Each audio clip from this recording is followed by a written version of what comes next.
Alrighty then, gamers. Good evening, everyone. Hope it's been a productive fighting game week for y'all. For those of you who are still not in the know, you are now watching Bounty Hunters FT7. And we are a weekly show match event open to beginners, intermediates, and the sickos alike. Tonight we are playing 7 matches of Guilty Gear Strive, as per usual, in the first to 7 wins format, FT7 being the other popular way to play fighting games online competitively nowadays, in addition to the ever so popular double elimination brackets. I'm your usual host Sche'Peke, and without further stalling, let's take a bit of a gander in terms of what's going to happen for the next 3 hours on our humble little show. So our card tonight is heavily influenced by hard-hitting entities. 3 Nagos, 2 Abbas, 2 Sins, a Sol Potemkin, and a Mei. All quite well versed in the arts of delivering punishment. I guess you could also count Kai as a relatively high damage individual, although due to the contrast here in the matchup, probably how Kai players might approach the Kai versus Nago matchup, he might not be disregarded as such due to, you know, the pace, but still, you know, Kai being extremely high damage character in the corner especially, so he will be joining the cast of hard-hitting characters in that sort of way. And then we got the lonesome 3 pixies, Jacko, Bridget, and Chip somewhere in the middle, who generally tend to break a little faster, but are characters who rather tend to maintain the control and stay on top of the action in order to avoid breaking prematurely themselves. And, you know, they must succeed tonight as well, since those 3 in particular are going up against a Pot, a Nago, and an Abba.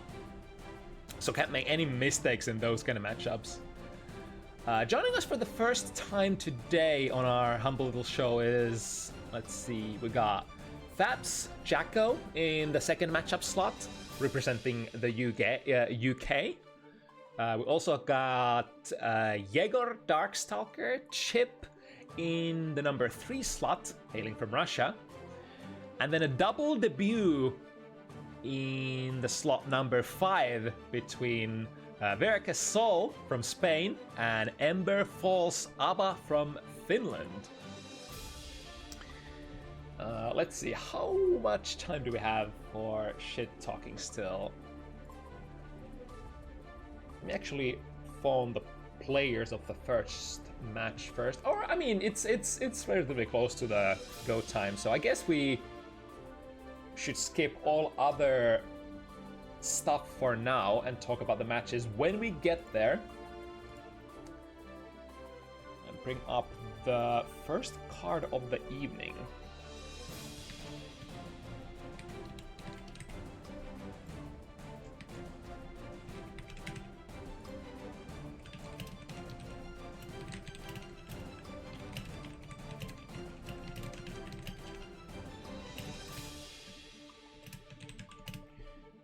Get our ID as well. Alrighty.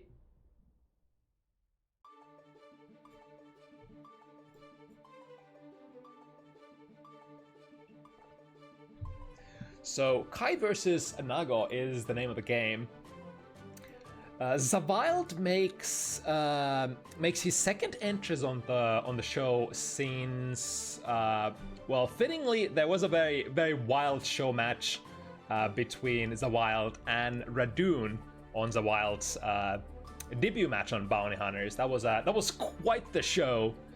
There are some considerations for Zawild perhaps changing the pace in this matchup though, as we kind of touched upon it earlier, since Nago truly is one of those characters in this game that you don't kind of want to force things with, if you will. Nago is kind of the master of having a more powerful option available in many situations, as long as he has blood available. especially from neutral-oriented situations. So this is generally why people tend to tackle the Nago matchup with a two-step game plan rather than going in head first, which is usually like first bait out the majority of blood from Nago and then engage in less chaotic terms after you're sure that, you know, it's gonna be a huge gamble for Nago to spend any more blood. It makes, of course, it does increase Nago's range in terms of his buttons, such as, you know, we all know the level 2 or level 3, depending on how you look at it. I guess level 2 is how we tend to call it usually. The level 2 5 heavy, which reaches almost full screen. But that is much more easy to predict how, you know, the game plan revolves around that button, rather than having to guess when is the Beyblade coming out, when is the Clone Hukyo coming out, and stuff like that. Because oftentimes it's like if you get hit by the 5 heavy, you get hit by it, then you perhaps take another OTG hit, and that'll be that. Alright, but diving head straight in. And I guess in regards to what I said earlier, the beautiful thing, of course, about fighting games is that there certainly is no one correct way to approach problems that happen on the screen. And history has shown us that we've had this matchup in, you know, multiple different forms, multiple different times, being played by very different kinds of Kai characters all along the years. Both players fishing with the close range Spartans, getting a 5 heavy hit there, but without a counter hit, that's not gonna go into too much. Now, regarding Kai, so even though Kai is kind of a, ooh, nice combo there though. Gonna get a soft knockdown. This will give Crevette some options here, being completely full on the tension resources. You of course have some amount of options for converting tension as well as your burst resources into blood resources. Oh, that's the right idea, but maybe too early, or perhaps that was just a pixel away from the bite there for Crevette. Still able to steal it back, or rather secure it, not letting it flow through your fingers there for Crevette. The back Hukyo. Cool thing about the back Hukyo is that you can kind of bait options that try to stop your forward Fukyos from block strings. So when you're, ooh, nice reaction there from the 6B. Not quite able to get the full conversion, and now the blood is going higher. Trying to go for the bait. Zawild realizes though and goes for the 5D punish. I think this will kill. Would even have the option to go for an air RTL here before the sequence ends. It's a very comfy conversion that some people tend to like the 5D instead of your biggest conversion on the ground. Of course, depends on the character, which is going to be the best option. But the thing about launching them with 5D charged is that sequence at least takes a long time. So generally, if your BMB combos are not long enough, you should be able to create a long sequence with the 5D launch instead. Ooh, the clone just able to get the... I'm going for the super punish this time. Now, it is gonna be enough. Breaks the wall. The blood pop damage doesn't get calculated there for that RTL, but I think Zawild already knew. In the previous situation where Crevette popped, was already sort of in the mind space, knew that the pop was gonna happen, which leads me to believe that Zawild is looking at the resource situation very in depth. All right. Going with the first reaction check, immediate burst from Crevette. 6B able to reach high enough to punch Zawild out of Kai's 5D. Tries the reaction check again. This time though, Crevette ready to stand up.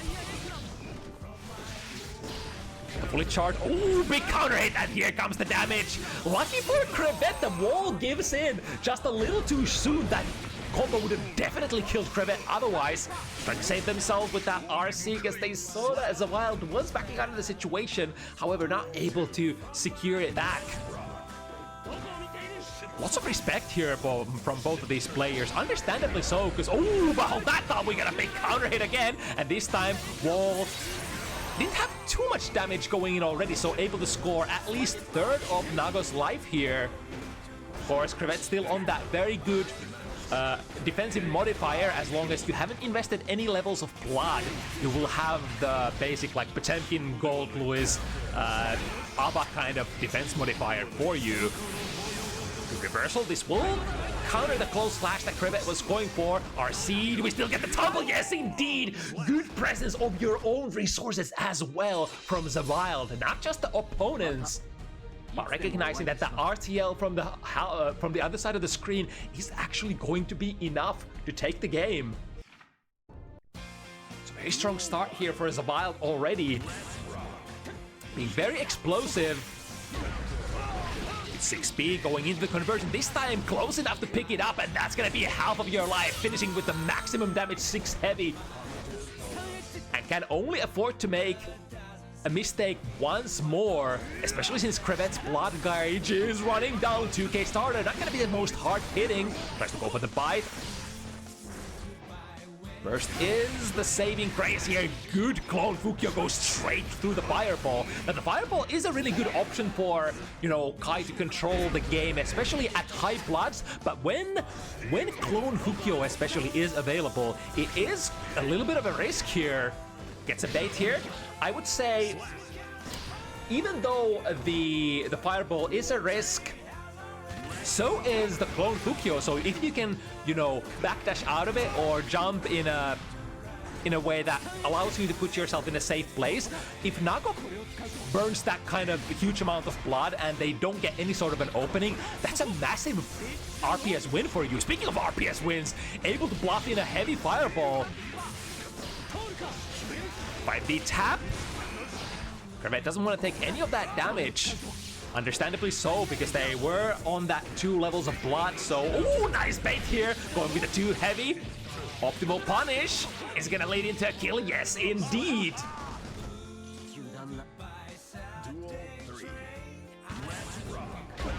Ooh, going for a little bit of a riskier starter this time. zawild dashing through, dashing forward at round start. Makes sense because crevette has been playing very conservative options as well. Good backdash out of the bite. That could have been basically a win condition for crevette if zawild ended up missing that. Gets a frame trap into a quick wall stick. Again, that 6k that zawild has been using so much for the block strings, the frame traps and everything,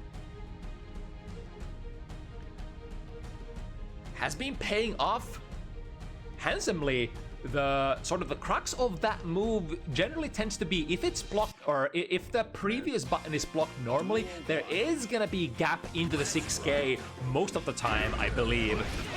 Although the 6k itself will lead into plus frames for Kai.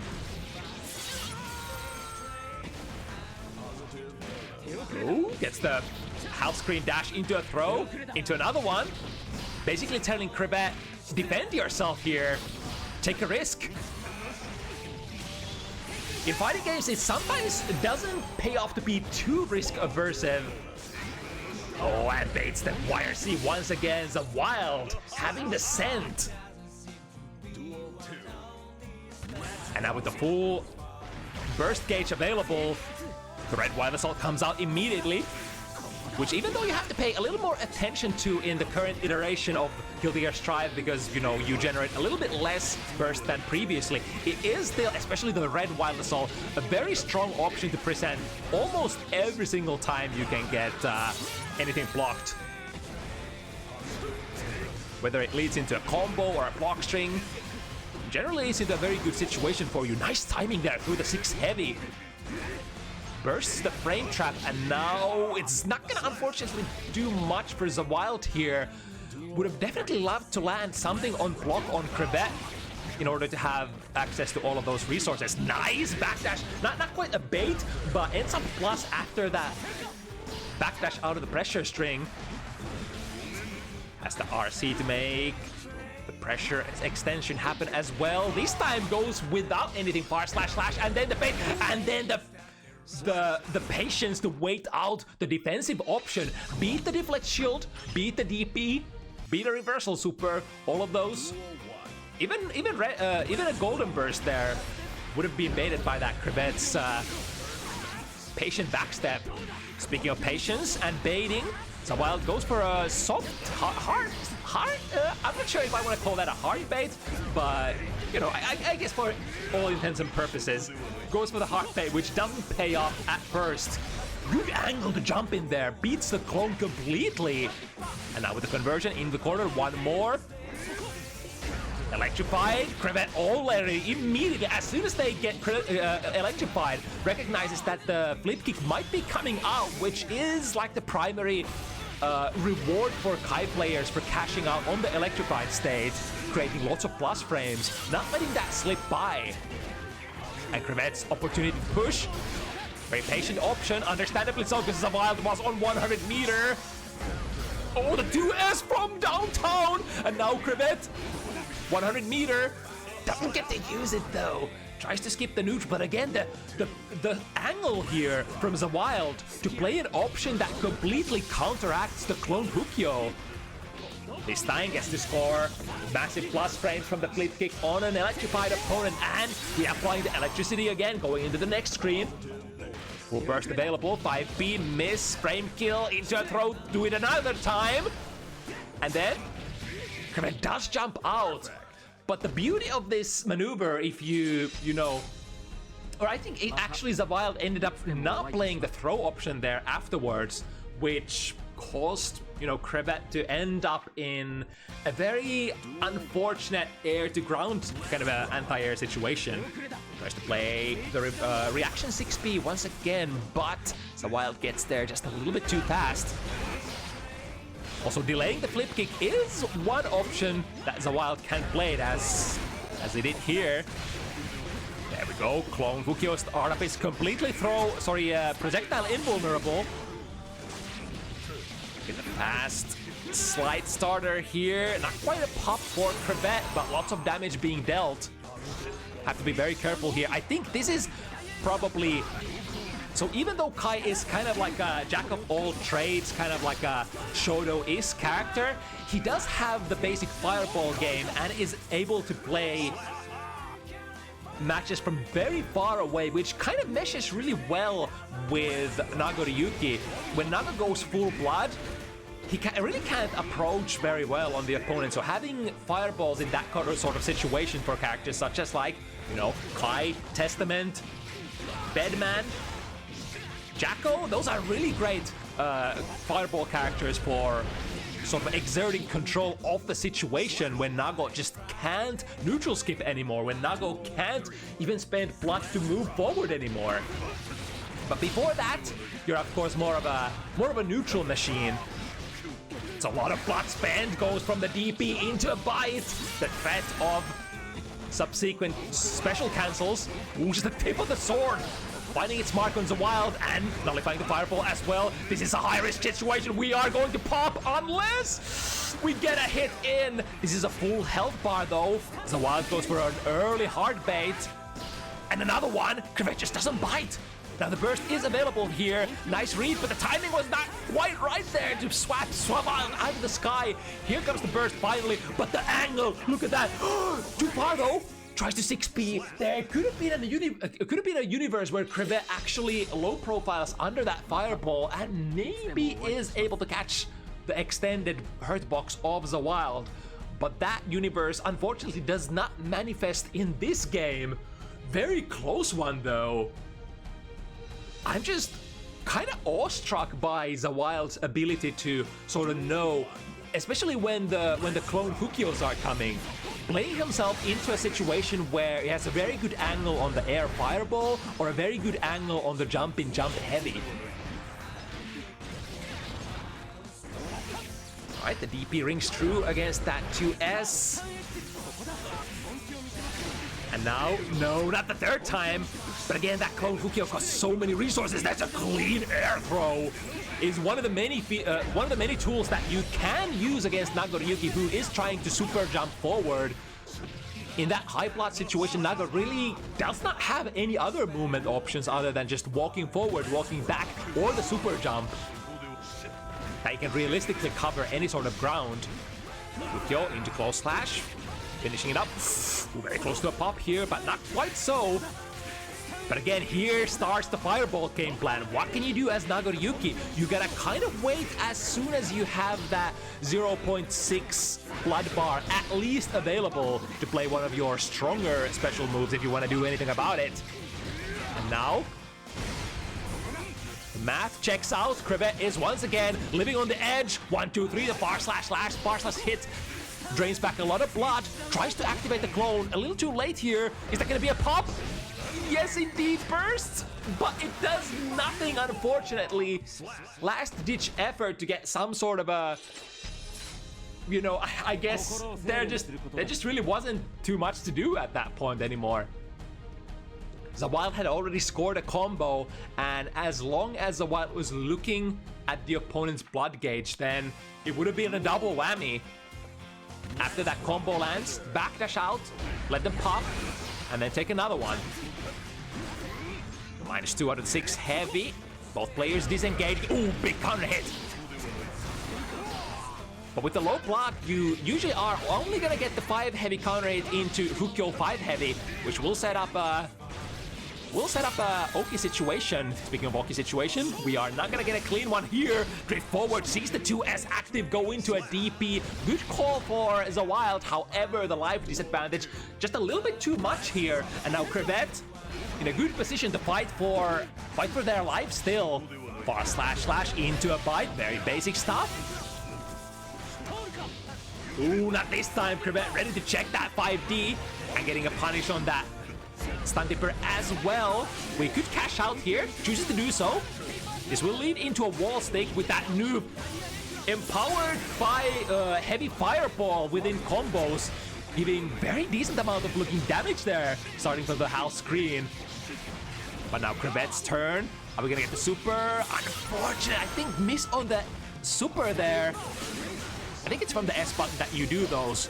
Crevette has an option here. Spend the burst or take it to the next round. Gonna fall straight into... Oh, the 5K! The 5K after the fireball! Was that not plus? I think that was plus, but the slow startup of the flip kick preventing Zawild getting there in time. So Crevette, the Tims, the vampire button comes out and prevents any sort of, you know, plus frame shenanigans from being applied from Zawild. And Crevette indeed still staying alive. Now with that jump gate and a really cool looking conversion, even though that was basically a 1-2-3.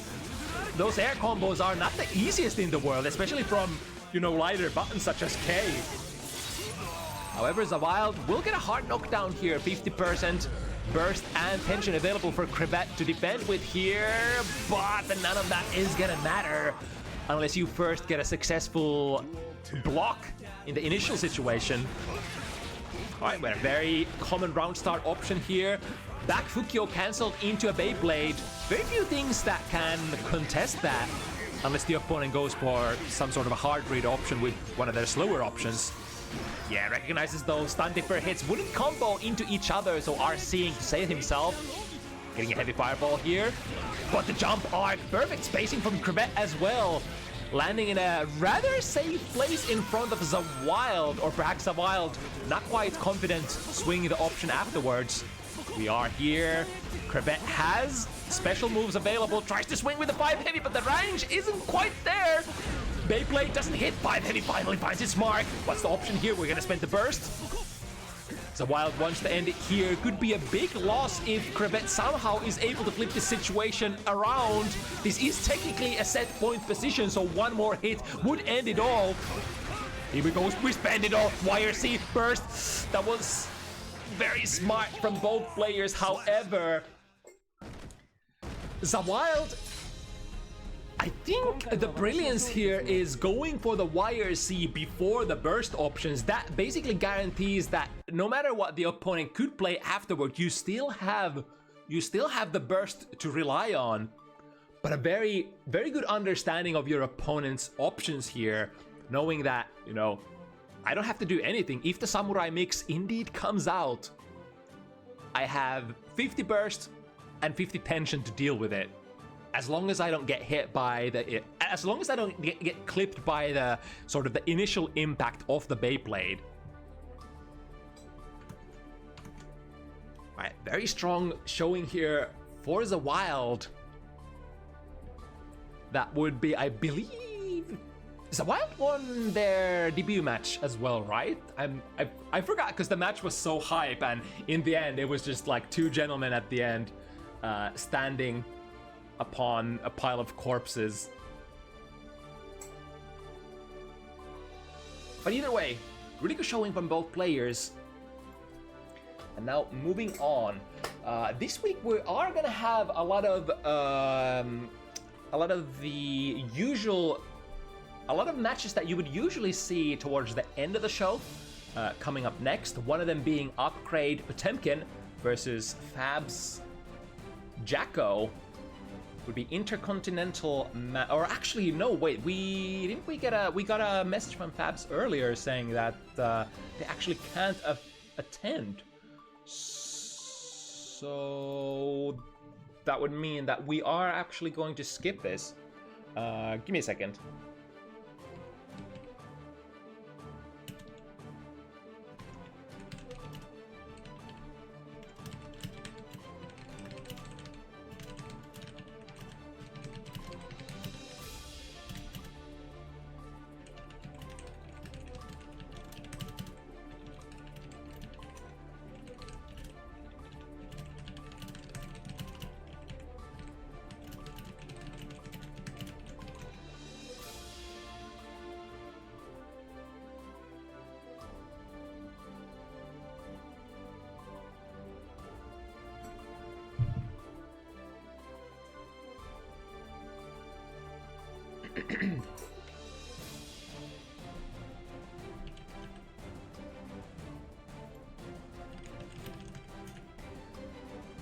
Right, so that would mean the next in line is Maria versus Yegor. Let's see if these warriors are ready to rumble.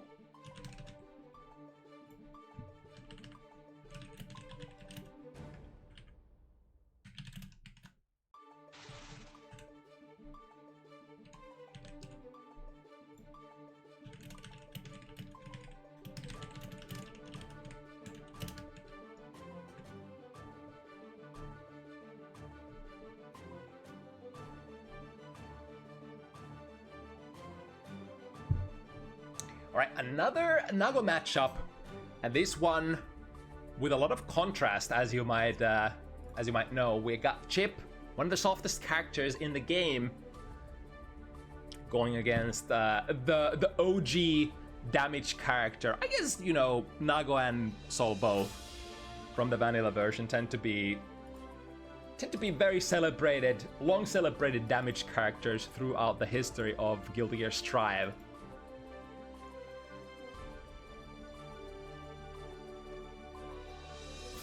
But one of the finest of the Nagoriyuki family. Let's see, Maria said, need 10 more minutes. We can definitely talk some smack, you and me, chat, while waiting for Maria to get in the position. It is a little surprising, after all, when, you know, you're mentally prepared for the previous pair to play their match, which will usually take somewhere around 20 minutes on average, and then it's suddenly your go time. Tends to happen. But yeah, Maria, definitely possessing that never-yielding spirit, no matter how tough things tend to get on the screen. She's gonna meet Yegor Chip, a first-timer on Bounty Hunters, but I would reckon if history has taught us anything about Russian hailing Chip players from the yesteryears and of the old Guilty Gear games, it would be wise to not underestimate the opposition tonight. Quite a few very strong players of this character from the past.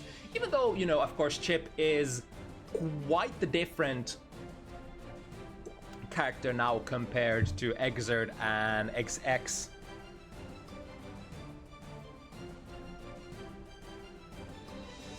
I think Chip sort of used to be a true pixie. The sort of definition of a pixie character has changed a little bit on coming to Guilty Gear Strive, I want to say, because even the most soft characters in the game, such as like Chip and Milia, even though you see the Twitter clips here and there, even though you do see people posting, you know, look at this combo, I'm killing this character with literally one touch, those kind of combos are not they don't occur very often, right? So when we're talking about your day-to-day B&B combo starting hits, we tend to see that the most soft characters don't usually die that much faster than the rest of the cast do in this game. Like, a lot of characters do deal a lot of damage in Guilty Gear Strive, and a lot of characters do 2-touch or 3-touch. So then in the end, it's like, it's basically a difference between, like, are you one of the characters who get 2-touched, or are you one of the characters that get 3-touched?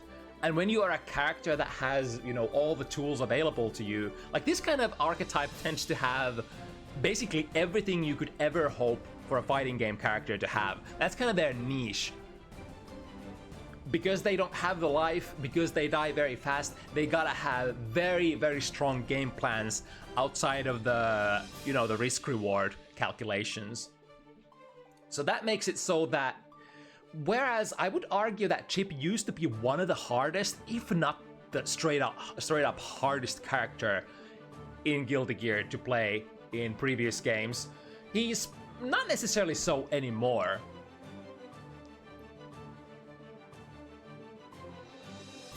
You know, the life situation, for aforementioned reasons, has been alleviated somewhat through meta reasons, but also, you know, a lot of the characters just handle so much better than they did in the past. Chip especially used to be a very wild kind of a character where, you know, just controlling his movement used to be a chore.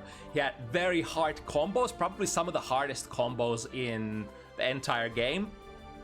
Probably together with the likes of Johnny in Exerd. And then, of course, you know, the combination of having everything being extremely hard to execute, having the risk-reward never being in your favor, and stuff like that. This character has been extremely hard to pilot in the past. Which, of course, every time we saw one of the Grandmasters of Chip coming out, you would have to, you know, just sort of close your eyes and you know, recognize in silent awe of the mastery revolving in front of your eyes when these, you know, absolute units would come out and play a perfect game of Chip Zaneth. As, of course, not to take anything away from Guilty Gear Strive Chip players. It's just that, you know, we can finally see mere, like, normal mortals being able to show the Chip stuff. Because Chip used to be a character that was just not very often played in the past. Alright, but enough with the history lessons. We've bought enough time for Maria to show up, and we are ready to get on with this spectacle. So one of the most hard-hitting characters versus one of the most TOD'd Twitter clip characters that we have in this game. Old, what's the word I'm looking for? Old, regular versus new blood on bounty hunters. Norway versus Russia. Oh, unless Jaeger does say, can't see Maria in the room. That would definitely be a problem.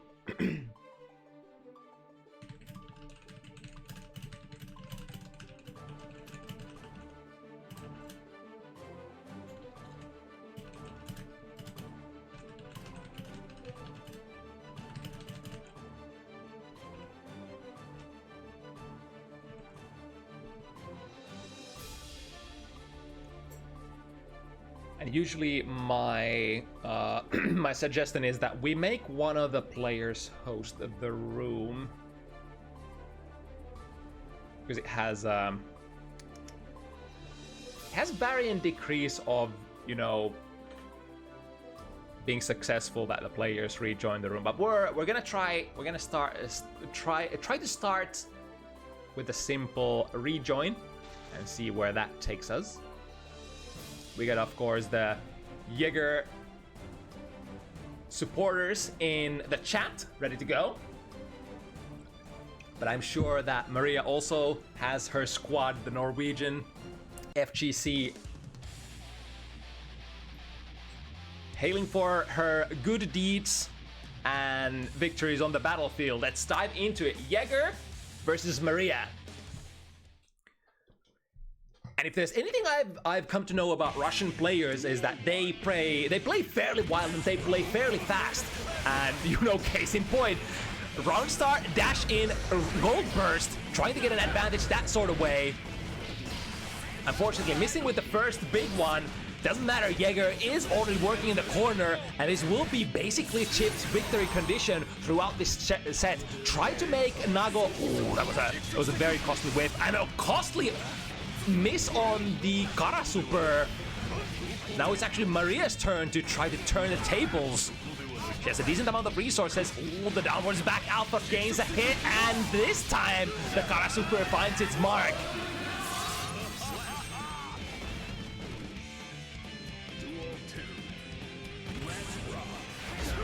Nice, gets a nice reaction, 6 speed there. Can be one of the harder instant air dashes to react against that Chip. Ooh, that's a dangerous whiff. That was basically the whiff that started the sort of the victory triumphant march for Jaeger in the previous round as well. The heavy buttons, especially too heavy from Nagoriyuki when whiffed, go into like basically 1 second, 60 frames of recovery. And Chip, being one of the best characters in the game for whiff punishing, surely is gonna take advantage of all of those situations if you whiff those heavy buttons in front of him. Oh, gets a small punish. 5B, 6B, not the biggest starter there, but we take what we can get.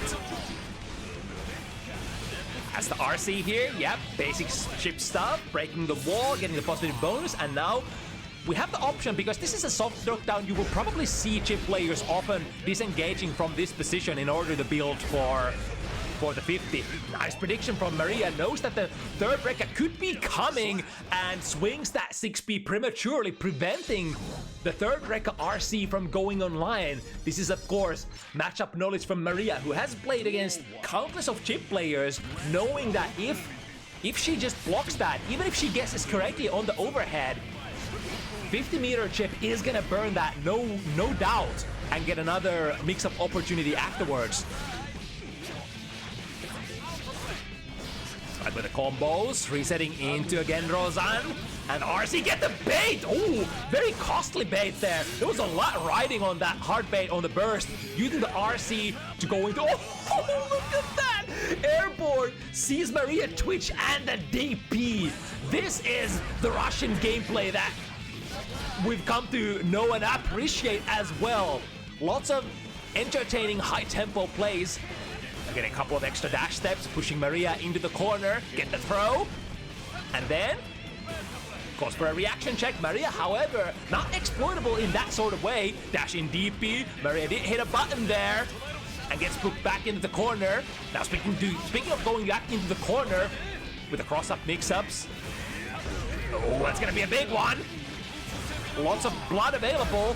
Let's see if the DP timing here, sorry, the burst timing here. Oh, is that gonna be a kill? Maria misses the kill, unfortunately. That was basically, I'm not sure which combo route would have been necessary there. It was a really tough call, because basically Maria knew that the combo is gonna kill if we manage to close it out successfully.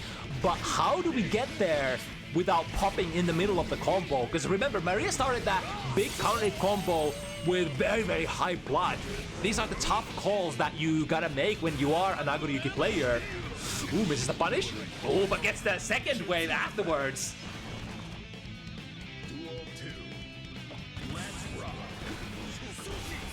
Running very patiently. We've seen a lot of... Ooh, that was clean! Throwing Jaeger into the corner.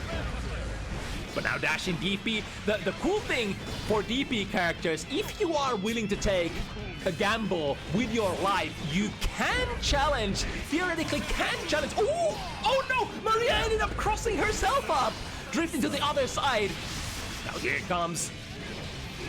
Close slash punish against the super. 1, 2, 3. Maria has the necessary combo in the pocket and was able to pull it up without popping this time around. Was a big risk that Jaeger took there and paid the price. But as I was saying, you know, Nago is one of those characters who can force situations very aggressively using those extremely strong special moves that do drain from your blood bar. Many characters in the game can't do much about those, but if you are a DP character and if you know, want to take the gamble, dashing DP could be one of those things that can kill a Beyblade. Yo, cross up DP? Are you for real here? Too bad Jaeger didn't have the tension to combo into a big cash out. Still kind of cool. Putting that option on the table, basically saying if I did have the 50 meter here, that would have been your demise potentially. Right, finding a 5 heavy and reset into an instant air dash 5 heavy, or sorry, jump heavy. Jaeger with full burst resources. That was a very nice spacing there for Jaeger. Spacing himself out. Ooh, is that gonna punish? Yes, indeed! Was that a whip punish? Zansei wrote a whip punish on a 2S? That's definitely one way to punish those fast recovering buttons. Again, Drozan is gonna deal enough damage here. And boy, the RPS options. There we go again with the micro dash gold burst option. Scores Jaeger. The 50 tension here from the positive bonus. Ooh. Oh, the classic stuff! God, I love that. You know, a lot of historical Guilty Gear players in the past, that used to be one of the go-to methods of countering Leaf Crab, because you didn't have any other, you know, any other tools, because you had to punish Chip on the way up. Big counter hit. We don't have too much blood to spend here, so Maria might have been hesitating to pull the trigger. Deflect Shield does push Jaeger far away, but being the fast ninja that we are, getting back in there. Overhead Vireca, and this time I think I saw something starting from Maria. Might have been an attempt on a 6B, which would have been the right call, but you have to be mashing that out really, really fast. Basically, almost frame 1 if you want to counter, you know, Chip's third Vireca RC shenanigans. Alright, getting the hit. OTG with a 6 heavy, bringing back a little bit of extra blood. All of those heavy takes of the blood matters. Burst is available here, goes for it. Momentum burst, keep Maria in the corner, as well as keep Maria in that high blood state. So this burst served multiple different purposes for Jaeger, and probably a burst that every single smart Guilty Gear player would take here. This time misses the air throw. Nagodiki does have a little bit slower of a jump in terms of, you know, its acceleration and what have you. Ooh, choosing to wire see the White Wild Assault here, going into a little bit of a cheeky shuriken. And able to find the hit after that. We've been seeing actually more shuriken setups as of recent from some of our Bounty Hunters chip players. Big counter hit DP, however, Maria misses the conversion. Jaeger super happy about that, because he did definitely not have the burst resources to get out of that. Could have definitely been, potentially been the death of them. Attempting a whiff punish with the instant air dash. Not fast enough though. Maria is able to get a 6 heavy in. Sorry, not 6 heavy, 6B anti-air. That is kind of the trademark of that 2S. Recovers so fast for Nagodiyuki that if the opponent tries to instant air dash just like that, if they try to instant air dash over it, you can often still get a reaction anti-air afterwards. Swinging a miss with the DP and a good whip punish coming in from Jaeger. 1-2, got a super break the... Oh, not breaking the wall actually. But perhaps does not end up mattering. Wire C. However, on an airborne target, you don't quite get to push that plus 10 frame advantage that you would usually get on a grounded opponent. RC conversion from the 6K overhead. Immediate burst from Maria, still wanting to fight for the round. Now the burst has to come out perhaps soon from Jäger. No burst in sight. That makes it kind of hard when you go so low against a hard-hitting character like Nagoriyuki. There really wasn't a good spot to burn that burst. Perhaps usually in that kind of situations, the game plan tends to be sacrifice the burst, try to get into the driver's seat and spend it on Wild Assault instead. Because if you go for some sort of a risky burst, you might just end up whipping it completely and sealing your fate like so. Oh, Maria gets the burst bait using a 50 tension. And then, DP safe distance. Is that going to be safe? Yes, indeed. Nice play. So Nagoriyuki has some difficulties here punishing the Zanse Roga mid-screen because it does put Chip in the corner position. And because you don't have a normal dash, you have to be very certain that you Fukyo into the right direction. So the timing has to be there. A quick DP, spend the blood, not getting the super decisive hits. Oh, but powering through the DP with the use of White Wild Assault. Tried to go for a reversal super, was that? I thought I saw Zanse Roga start up there, but perhaps that was an attempt on super PRC, and that's why Jäger lost input frames. Maybe, or maybe my eyes deceived me. 6P is on time once again for Maria, with the absolute basics that you gotta have against fast characters. Going for the throw a little too early, so Maria going for the back throw incident perhaps. These Chip, trying to press a far slash afterwards. So the Bunky Messai does go through. No burst available for Jäger, getting thrown in the corner, bets it all, but arguably a situation where you might as well, if you don't try to DP reversal out of that situation, Maria with the Samurai mix is certainly gonna have a chip damage sequence that will just kill you outright. Speaking of, Maria working with a very fast damaging combo without spending any blood. Perfect plays there from Maria.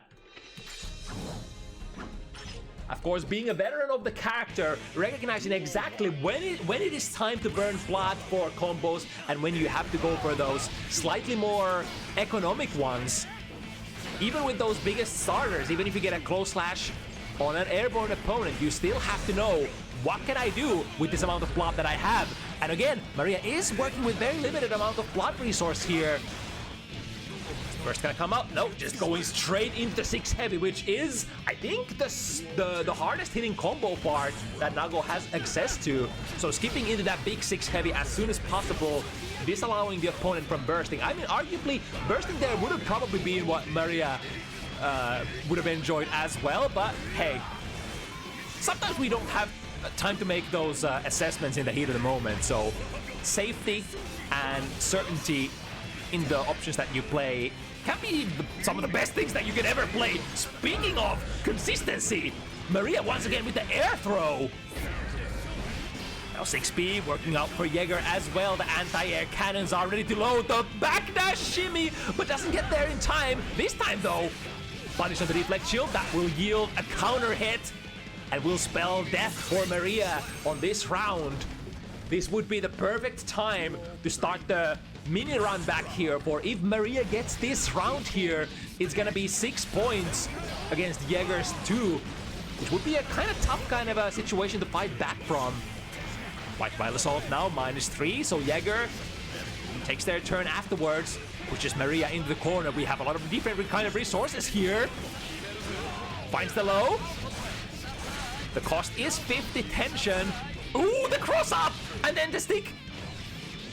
Jäger was kind of hoping to get the 50 meter there on the before the next wall stomp.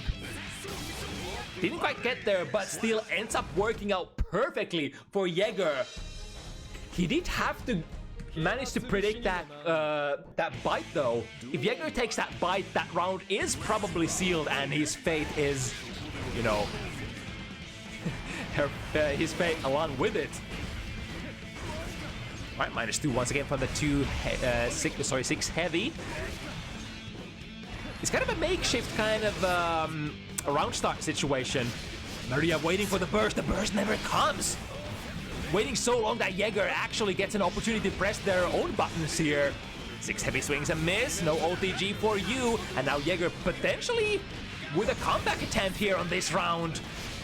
6k without meter, not gonna convert into much. Deflect shield does push Jaeger a little further away from that clone, attempting the kill here with the 6 heavy, but no!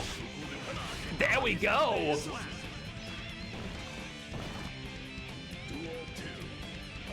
And once again, important round coming for both players here. Maria swinging prematurely, able to get that 2k in there before Jaeger gets into their own K button range. Remember, the 5k range is probably the most important thing that you could ever gain for Chip. Ooh, misses the punish. Jaeger goes for a gold burst. That's gonna yield a premature positive bonus here, which secures a lot of meter. Now Jaeger has so many different options here on this mix-up. Uh-oh. Oh, it still hits! Wait, was that a setup? From which side did that actually hit? Maybe Maria didn't correct her blocking perfectly. Gold burst ends up missing. And the clone does push through. Was that through a DP even there? Man, that round in particular had a lot of stuff happening. But in the end, the fact of the matter is that Maria is gonna move into the fabled, the desired, the coveted 6 points position here on FT7. And now Jaeger will have to play very carefully. Next game win is gonna spell an end to the set. Ooh, still got the combo into the DP. Maria willing to spend a little bit of extra blood because we were on basically a fresh blood gauge. They should break the wall and restart Jaeger's game plan. Getting these couple of very important hits on... What? Really? Getting the bait there? I thought that looked like a completely redundant kind of an RC, but Jaeger knew. Damn, that's why I'm not the player here. Jaeger knew that was gonna invite the reversal super for Maria. Brilliant plays. With the cover overhead, Maria, however, once again, ready to block that standing. Wow, it's an old school combo. We don't tend to see that very often. Probably one of the hardest hitting combos that Chip Zanev has access to. But due to the game plan and the new meta, generally you tend to go, uh-oh. Is that gonna be enough? We can RC here. Is he gonna? Yes, he gonna. Maria will have to find a burst. However, yeah, it's do it immediately or die on the next hit, and Maria chooses to gamble on perhaps the hard bait.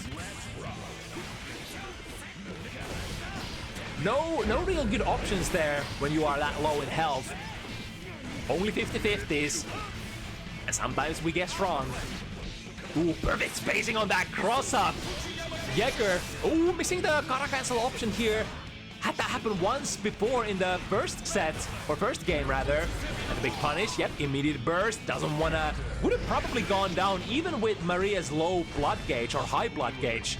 The pop is inevitable here.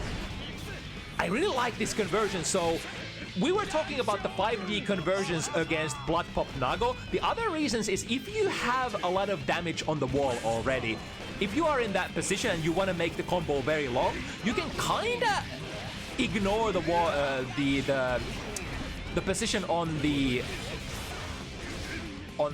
round and just take it into the 5D sequence instead of having to worry about a wall break. Right, did cost Maria 50 burst here to get that round in form of that white wild assault. So now, ooh, big counter hit, close slash DP. Gonna score half of Jaeger's life, but that will also put Maria in a very high blood situation. That's a very, very high hit. Maria can't convert though. Oh, is that gonna be it? Straight into super. I think we saw no burst. So that is gonna seal the deal. Going RC super, the fastest way of denying the burst. And basically what Jaeger had to do there is mash on that burst button for their dear life. Because if Maria plays this option, it is gonna lock the burst option available very, very fast. Very nice decision there from Maria. I mean, even if the opponent does burst, it is, you know, the reward is definitely there. You just win the set. And it is, of course, unfortunate if you unleash that super there and they end up bursting, then yeah, you do lose all of your tension, but hey, that's what fighting games are all about. And a very entertaining set back to back here. Welcome to Bounty Hunters for Jaeger. And hope to see more of the flashy plays in the future as well. Now, what do we got next? Oh yeah, like I said, a lot of the super high profile matches are in the very beginning this time. And this one would be definitely close to your Truly's heart in so many different ways. Let me give the players a holler first before we start talking more smack.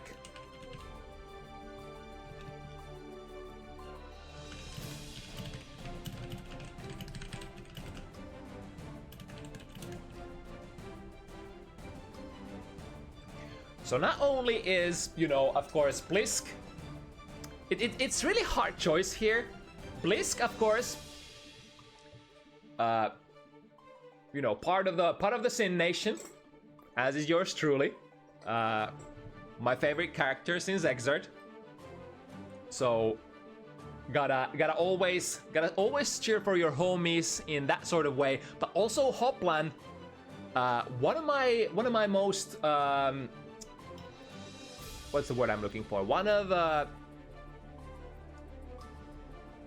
my most active sparring partners. So that sort of bridges us to my next point, that both Blisske and Hoplan do play this matchup fairly often. So we saw Maria in the previous matchup slot. Blisske plays against Maria a lot. And Hoplan having access to multiple different Finnish Sin players. Yeah, I think there really isn't gonna be like too many big surprises for either one of these players. They've like hundreds, maybe even thousands of games of this matchup before. The surprises will of course come in the form of player expression. Guilty Gear is that game where you can play same character in many different kinds of ways, and especially I would say both of these players have a very, very distinct characteristic play style. Blisske, known for, you know, being one of the best players for just playing straight up RPS, just thrives in guessing right, in the words of the Norwegian community. But also Blisske is a little bit like a affinity for Sin jump heavy. So when we see Blisske playing Sin, we do see that jump heavy come out a little bit more often than from some other Sin players, and used in very different kind of contexts as well.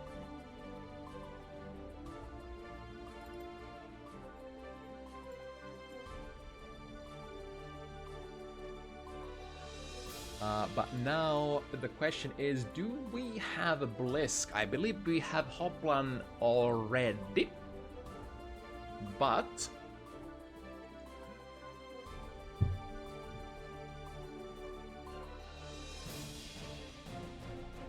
alright, calling for 2 minutes. No problem. We can talk some more shit here.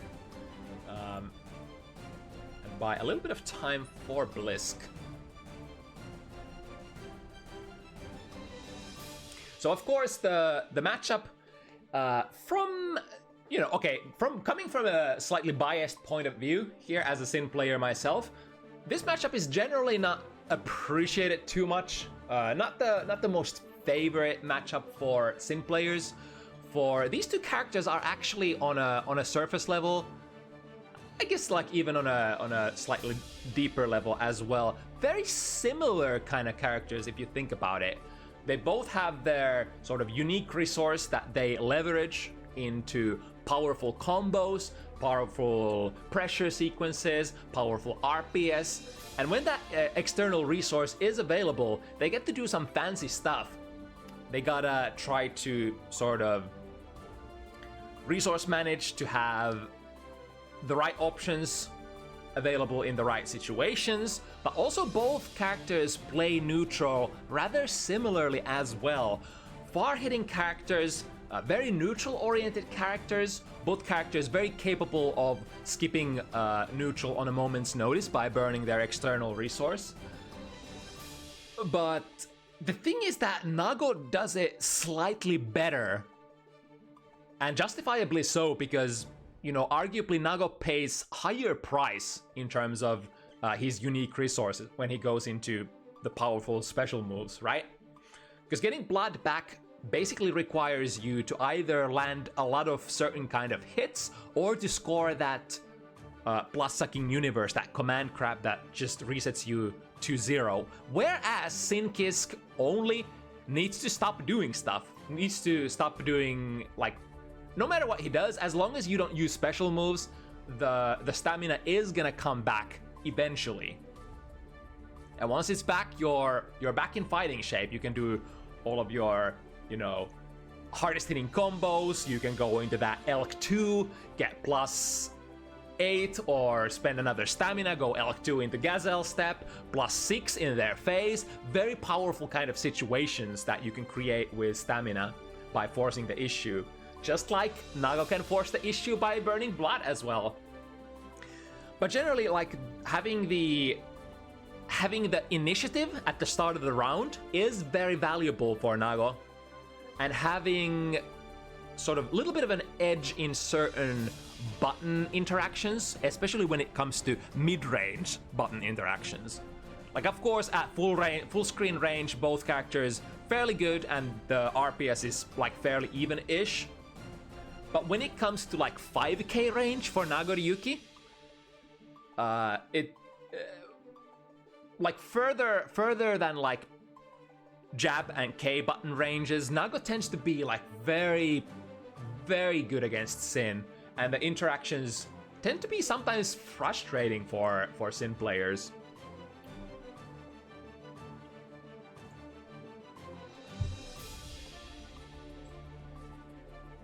There is also, just like with Kai, like we were talking about on the first matchup slot of the evening, there is quite a lot of variance how the Sin players tend to tackle this matchup.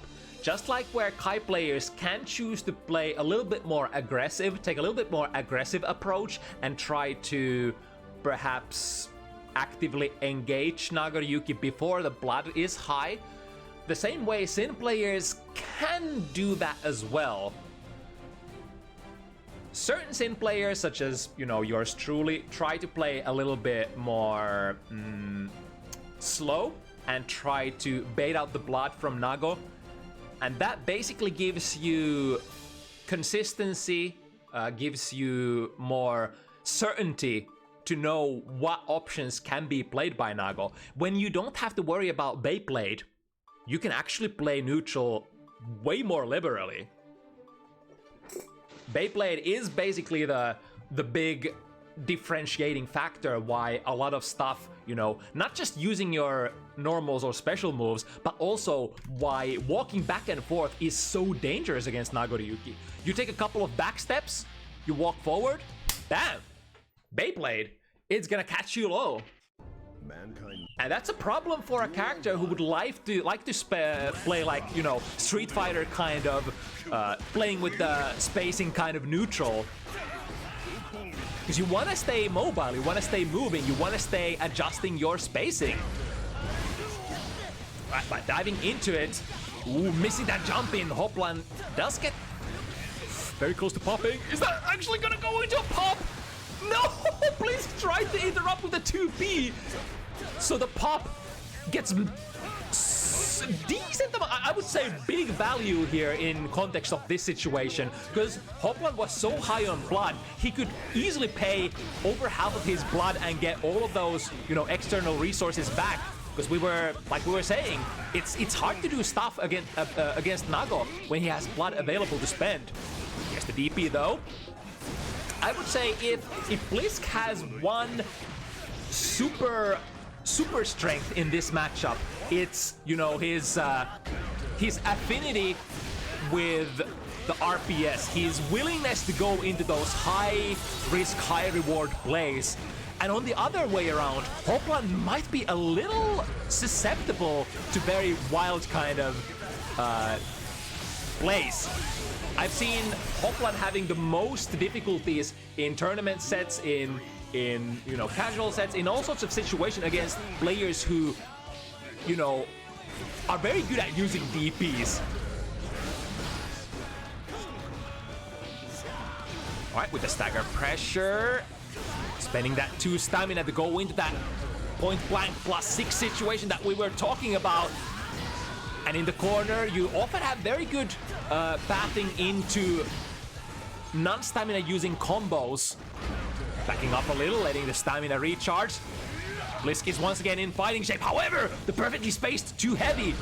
Oh, and on the landing, 2S. Oh, the whip punish, look at that. Hoplan technically needs only 1, and that should be it. The close slash doesn't recover fast enough.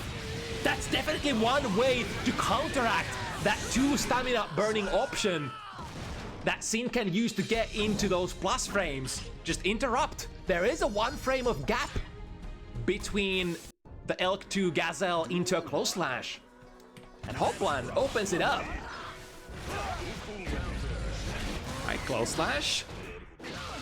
Bursting Hoplan into a corner, the momentum kind of a play. Now, burst definitely plays a huge part, no matter who you are, against Nagoriyuki.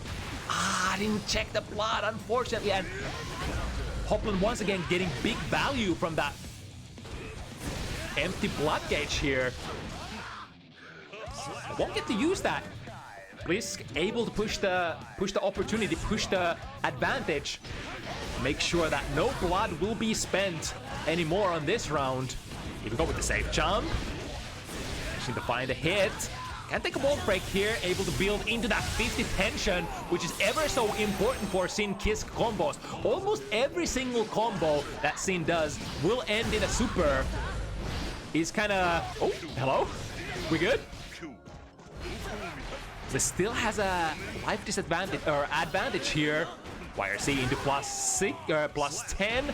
2K, check that they won't be turning anything on the plus frames and then go into the overhead. Now, specifically the K buttons into Hoof Stomp tend to be some of the most tricky things to block. Everybody knows how to, or I mean, a lot of people know how to deal the heavy button strings into the pseudo high-low, the Elk Hoof. But when the Elk Hoof, especially the Hoof Stomp, is played from buttons like 2K, it gets very, very difficult to predict. Because you have so many different options that could happen in those times. Jumping forward, speaking of the 2 heavy. Very delayed, 2 heavy hit here. Blisske finds the low. Finds the wall break with a hard knockdown. Oh my god, deflect shield, and even then the far slash was still in range. Man, Sin Kiss literally is a character who just doesn't give a shit about deflect shield a lot of the times. Not just the far-ranging normals like Blisske showed here, but also a lot of Sin's special moves just move him forward, just completely negate the pushback of that deflect shield. So you gotta be very conscious as per the times that you choose to utilize that mechanic. Now this will be a soft knockdown. Again, Hoplan, oh, getting whip punished on the 2S by Elk Hunt. Rare footage off.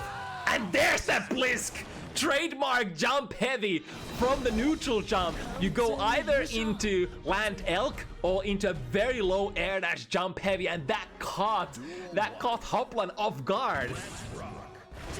Because it can kind of seem that Sin might play the baiting game and just, you know, keep neutral jumping or back jumping in sort of anticipation of your Beyblade in order to bait it out.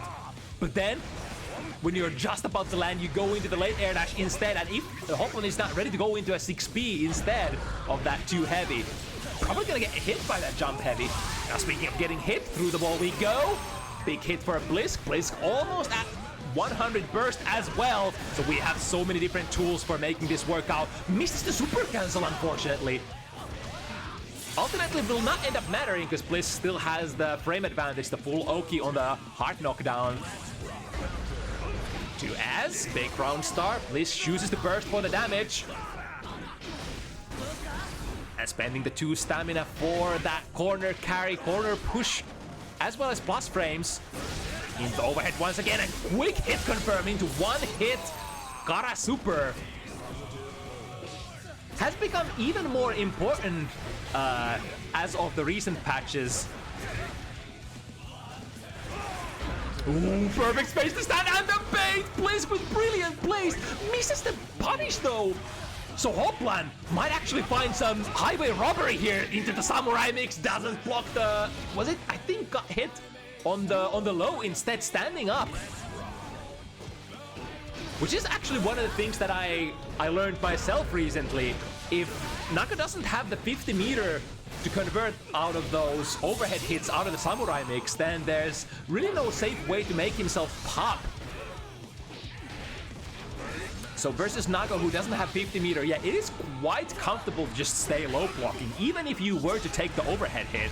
As soon, like, as long as that's not your life flowing out of you for that single hit. Speaking of those single hits, 5k loop, just drop it. Perhaps deemed that that combo was way too close to the ground to be picked up anymore. Attempt on the whiff punish on the beak, a little late there. Good idea though. Hoplan finds a successful hit, brings it 2 points even. This is exactly what I was expecting. Starting out completely even, back to back. Duel 1. Big valuable plays back and forth. Big reads. Oh, Hoplan spins to double Hukyo to get into a position to get a 6P under Blisske. Immediate burst here. That would have been a very damaging combo for Hoplan. Was basically on high max amount of blood, level 2.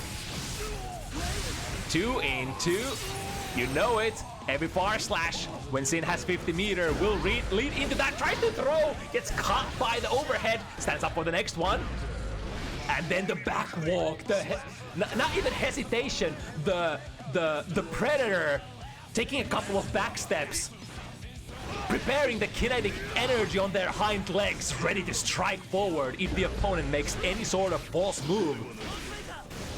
Now just a good old wake up DP, and then baiting out the deflect shield as well.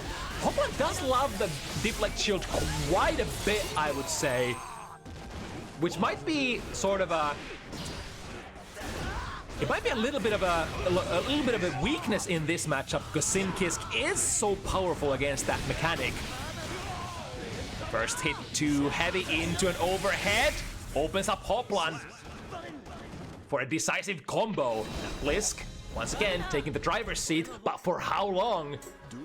These rounds go by very, very fast. Both of these characters very snowball oriented. Good check there on the forward. Hukyo knows the basic RPS.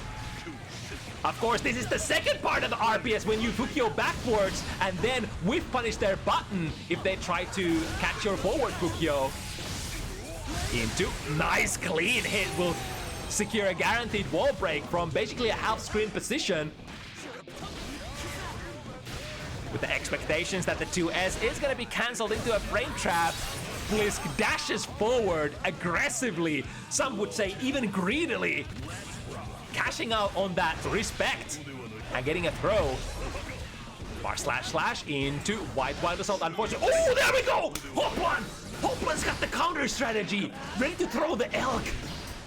We haven't seen that too much from Hoplan as of yet, but able to pull up with the ever so important Sin matchup counter strategy. And again, the far slash just reaches from almost half screen away and just completely nullifies the deflect shield of Hoplan's. Damn, that boy. Duel 1. Let's rock. That boy does kind of counter deflect shield, doesn't he? Play too heavy into just a basic sequence. Keep it tight. Sees the clone coming, DP it. Slides straight into the 2S. Hoplan is kind of high blood here, though, so gotta be very careful. That does mean that your 5 heavy does gain in range and becomes very hard to whiff punish. Oh, there we go. Tried to go for a very... Oh no! Oh, he got the save! He got the save just in time. He was about to pop. But now, Blisske does bait the super, looks like. Let's see the punish. It's a bar slash, but close enough to get the B&B combo still. Losing a little bit of extra damage there in the exchange. However, here comes the conversion. That could almost be enough. And even despite missing the optimal conversions, Blisske is all about go, let it flow. Even if you don't have the most damaging optimal conversions, just keep playing. Don't let them breathe. The very delayed Gazelle cancel baits out. He almost even puts Blisske in a whip punishing position against that predicted 2K that Hoplan did play there. With a 5 heavy. Yeah, waiting for Hoplan to press a button. Taking a couple of back steps after that as well in order to make sure that the K button from Hoplan was gonna whiff. Put them in the corner. Ooh, big one. That... Oh, okay, so the blood pressure was on a downwards trend there, so Hoplan ain't gonna be cooked immediately, but will get cooked by the follow-up sequence from Blisske. Duel 1. Blisske is really strong. When he gets into the position to pressure Hoplan, tends to have all the decisive options that hit it home, especially the hoof stomp, the overhead. And then playing the 2 heavy as a low option instead. Nagoriyuki players love to rely on that throw, having an extra throw range. Definitely is an RPS option that can counter some things that you wouldn't expect normally versus many other characters. But at the moment, Blisske is just completely utilizing the fact that goes for DP. However, Hoplan was ready to bait it that time. Got the super as well. This will give Hoplan basically a clean slate, recovering. How much does he recover? It's like something around 1.5 bars or 2 bars over time. 5B stops Blisske from neutral jumping in, or empty jumping in rather. Overhead once again, hit confirms. There's an option for Hoplan to play in a couple of different ways. The most optimal would be to take the burst into the next round, which is indeed what he manages to do. Was even hard baiting there out of that YRC. Went for 2K and then nothing. Perhaps waiting for Blisske to use their own blue burst, or maybe even DP. Would have baited both of those situations, or both of those options. Into the 6 heavy from very far range, so there's not much to do there, even out of that -2 situation. The footsies. Blisske, very patient, waiting for their turn with punish on the 2S. That's the hesitation. That's the not even hesitation. It's the confidence of a seasoned player.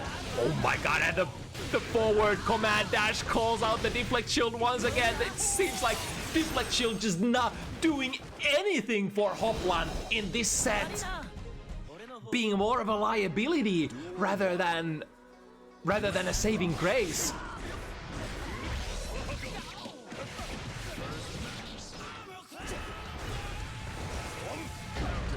Ooh, okay, not getting out of the corner for free.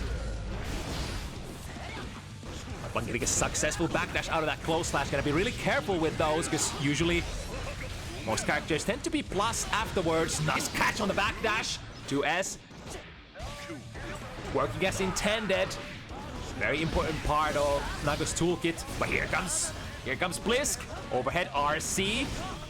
All of it is blocked. Good check there. That was a lots of plus frames out of the Elk too, but in order to get into any sort of success or any sort of realistic pressure situation afterwards, you do have to risk the dash.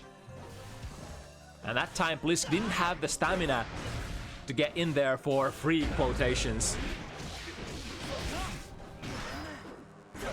In the throw, Hoplan using the resources, using the burst, the tension as well in order to guarantee that we are not gonna go back into the corner. Swinging that far slash on the -3, here comes Blisske. Big cash out, have the 50 meter, in fact 100 meter. This could be 100 cash out. Goes for it, yes indeed.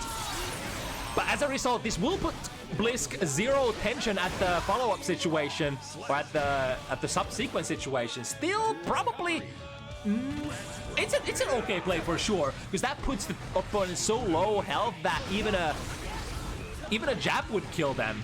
Speaking of killing the opponent, this is a set point situation for Blisske. Hoplan has done their best to fight against this absolute OG behemoth from Norway.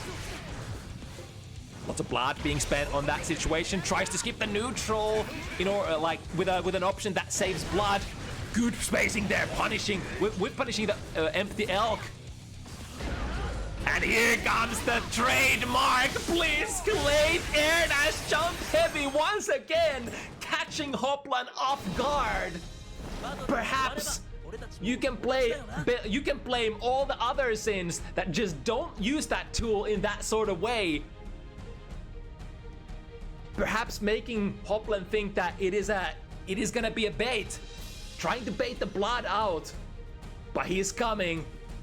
He's coming with that air dash forward, jump heavy, finds the counter hit and seals the deal. Blisske with the most Blisske-like plays secures this FT7, and finally somebody putting an end to Hoplan's win streak on bounty hunters. It's been a long time coming, but it has to happen eventually. When you're climbing that mountain, something, a good analogy, I don't know.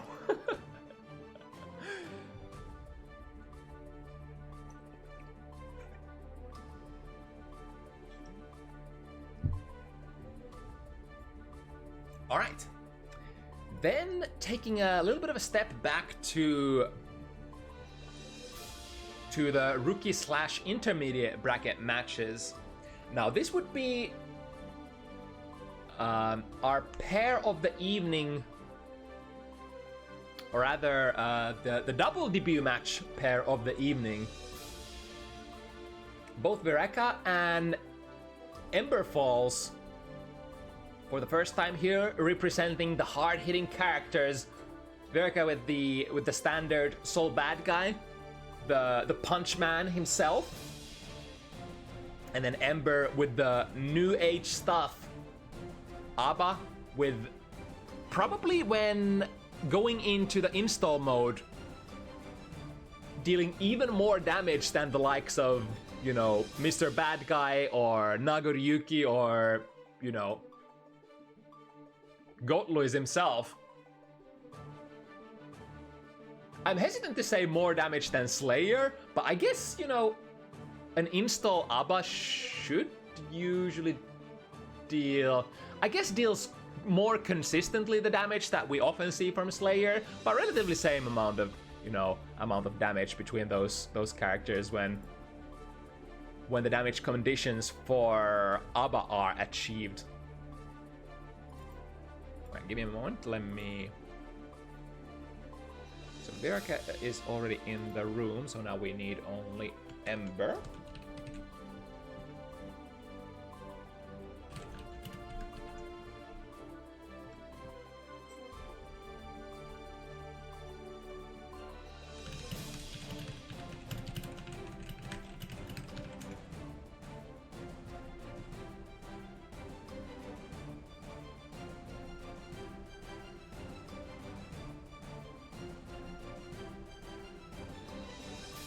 So this would be slightly lower, slightly lower tower level gaming, if that's how you want to put it. It's sometimes really hard when, you know, you're trying to make as even, again, I guess this is me option selecting a way out for myself if it, you know, if it turns out that this matchup indeed is not even skill level wise. But I do want to say it's sometimes very, very hard to matchmake when, you know, you only have such a small pool of players at, you know, below floor 9, I want to say. Of course, you have like really good amount of players at 9, 10, and Celestial. I mean, most of the active members of the community are either floor 10 or Celestial, especially. But then you have players who, you know, are very excited to get their Guilty Gear career started, might be playing at like floors such as like, I don't know, 8, 7, 6, 5, even 4.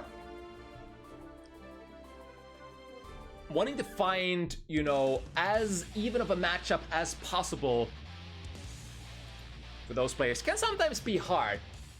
So let's see what these up and coming players are about to cook for us.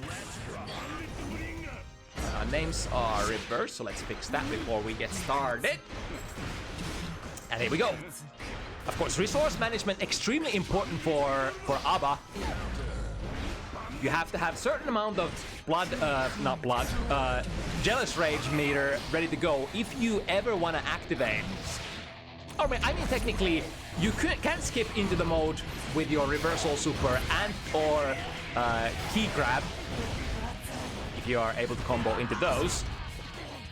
Plus frames out of the judgment. Overhead skips past that tilt overhead even on install mode. I mean, in the normal mode goes extremely far and able to hop over a lot of things, but even in install mode tends to go against quite a surprising amount of things. It is -2 on block though, so it's always an opportunity for the opponent if they manage to block that extremely hard to block overhead in the install. Ooh, I kind of like that because we are kind of low on the jelly here. Ended the combo prematurely into a key grab to make sure that in the follow-up situation we're not gonna go bust. Ooh, missed the punish! Went into a parry instead. And now an opportunity for Vireca probably to steal it back. Oh, but the downside! Hitboxes everywhere! And hyper armor goes a little too close for comfort though. Vireca gambling it on a reversal throw. 6P does work out against the round start tilt. Get a quick conversion into a key grab, and here we go. Downside is the option. Downside will, of course, most notably beat reversal DP. But if it's mistimed, it can be thrown. It is technically like if you time it perfectly, it is of course a normal meaty, so throws will not be able to bait it. But it is a very slow startup move. So oftentimes we sometimes see ABBA players going too close for comfort and then mistiming the perfect meaty frame on Danzai and then getting thrown for their troubles. So that'll be first point for Vireca, and we might be getting a disconnection here, maybe.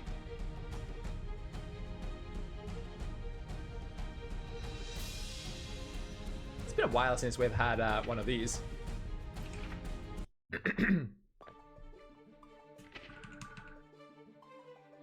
See if we have time to remedy the situation. The servers, of course, have been a little wonky as these couple of days. I've had a lot of my, especially not player room matches, but the park matches disconnecting in the middle.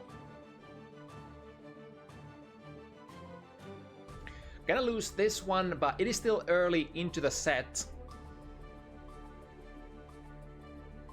So we'll have plenty of opportunities to spectating these two. Let me drop a reminder in the Discord side of things.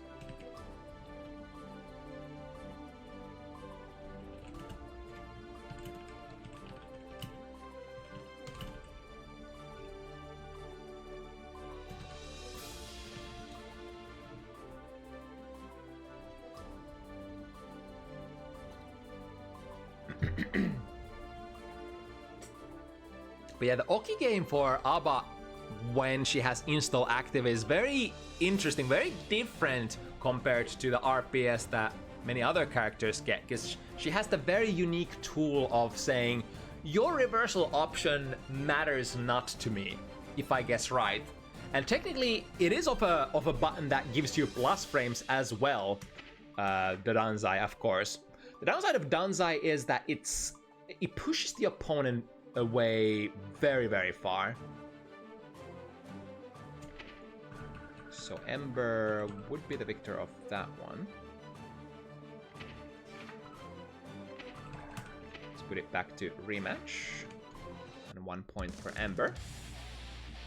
So from a 1-1 situation, heading back into it. But yeah, the downside kind of forces your opponent to reconsider doing invulnerable reversals. Beat DPs, even if you have the best DP in the game. Not gonna work out if it collides with downside. Even if you have a really good reversal super, not gonna work. Unless the reversal super takes you to the other side. So there are a couple of characters who can kinda do some annoying RPS with that, such as Sinkisk or sometimes Mei. Very close to popping. Will still have the corner position. Immediate instant air dash out of the corner by Vireca.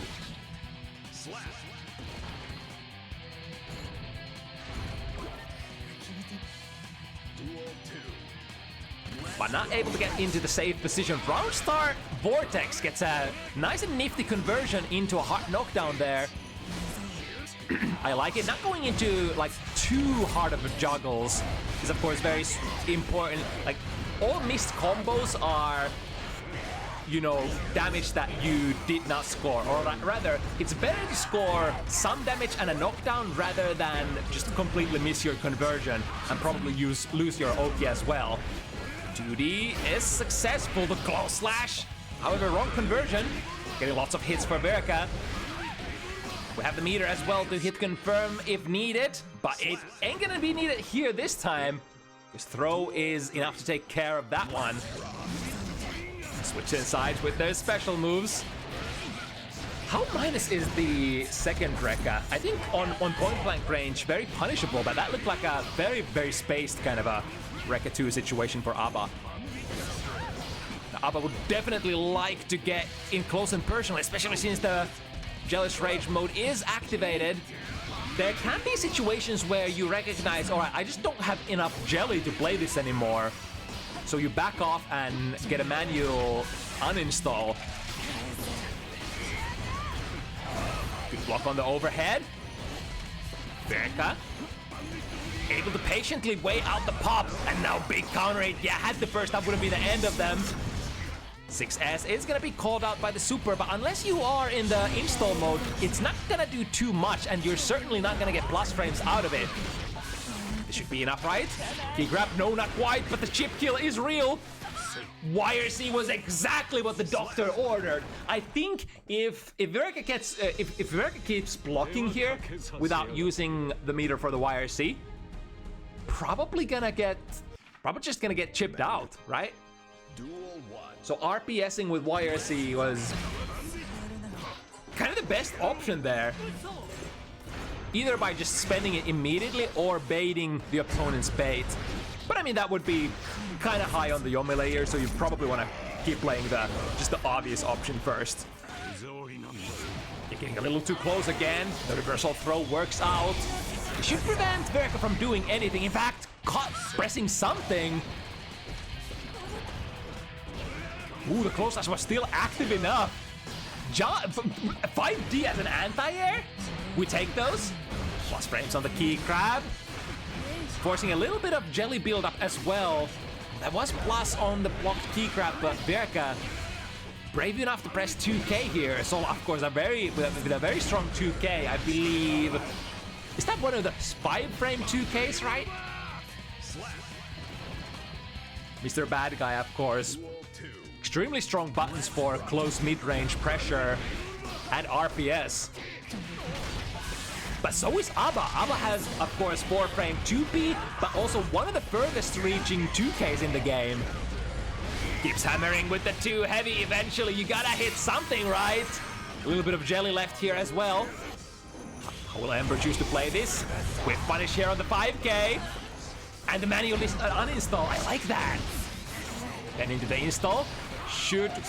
Uh-oh. Well, if Ember manages to get out of this situation there, I mean, yeah. We'll take the back throw for sure. But I was about to say, even if, you know, if Ember manages to get out of there, that decision to not risk the pop is gonna be put him into a situation where he could still fight back.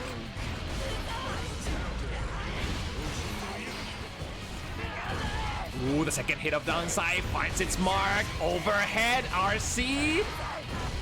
He's gonna go into a wall break. A little, oh my god! Falls into the active frames of the key grab. That was that was definitely something. Initially didn't have enough frame advantage, I think, from that type of wall stick to go into key grab anymore. So slightly greedier miss there, but went for it again, and lo and behold, Vireca chose to, you know, go with the neutral jump option and not try to escape the corner. I'm not actually sure if Vireca had the air options available to still go for an air dash there. The basic combos, hammering it in. Most importantly, he's gonna able to get the pop, and now without any jelly to spend, we'll have to find a decisive hit. Well, finds it immediately. From the jab into a key grab, able to cancel whatever they were pressing into FD there. Overhead, that is -1, but if you're not ready to press the right buttons against that tilt pressure, especially tricky in, outside of the install. It's a little counterintuitive, but in the install mode, it is much more as in 1 more frame minus than it is in the normal mode. And that 1 frame makes all the difference in the world. I think most characters in the game should be able to challenge the jealousy rage tilt from -2, but it's way more fuzzy. Ooh, way more fuzzy with the normal mode tilt, which is only -1.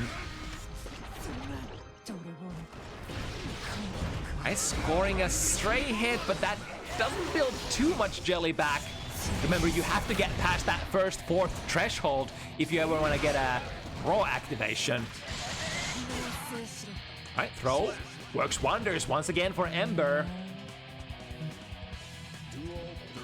Now the players here fighting for privilege to go into the 3-pointer first and to take the leading position in this set. Overhead. Immediate burst by Vireca, preventing a lot of that damage and kind of forcing a pop position here.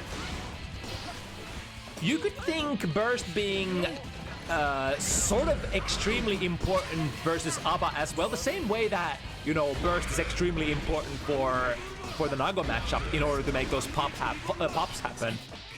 Kind of have the same kind of philosophy here in ABBA matchup as well. Blocking the downside, plus frames, but it does push. Oh my god, swinging hard for that 2S. Perhaps predicting a jump. Also, the very non-traditional 2S can sometimes play... whatchamacallit, can sometimes... So if you play other characters in Guilty Gear Strive, any previous Guilty Gear games, or even in other fighting games, 2S or similar kind of buttons, 2Ms or what have you, depending on the game you're playing, tend to be like your go-to workhorse buttons. But for ABBA, it's a little different with that 2S being sort of her anti-air, one of her situational anti-air buttons instead. Which might sometimes lead players pressing that button on accident when they don't want to. Now working with a full jelly bar here though.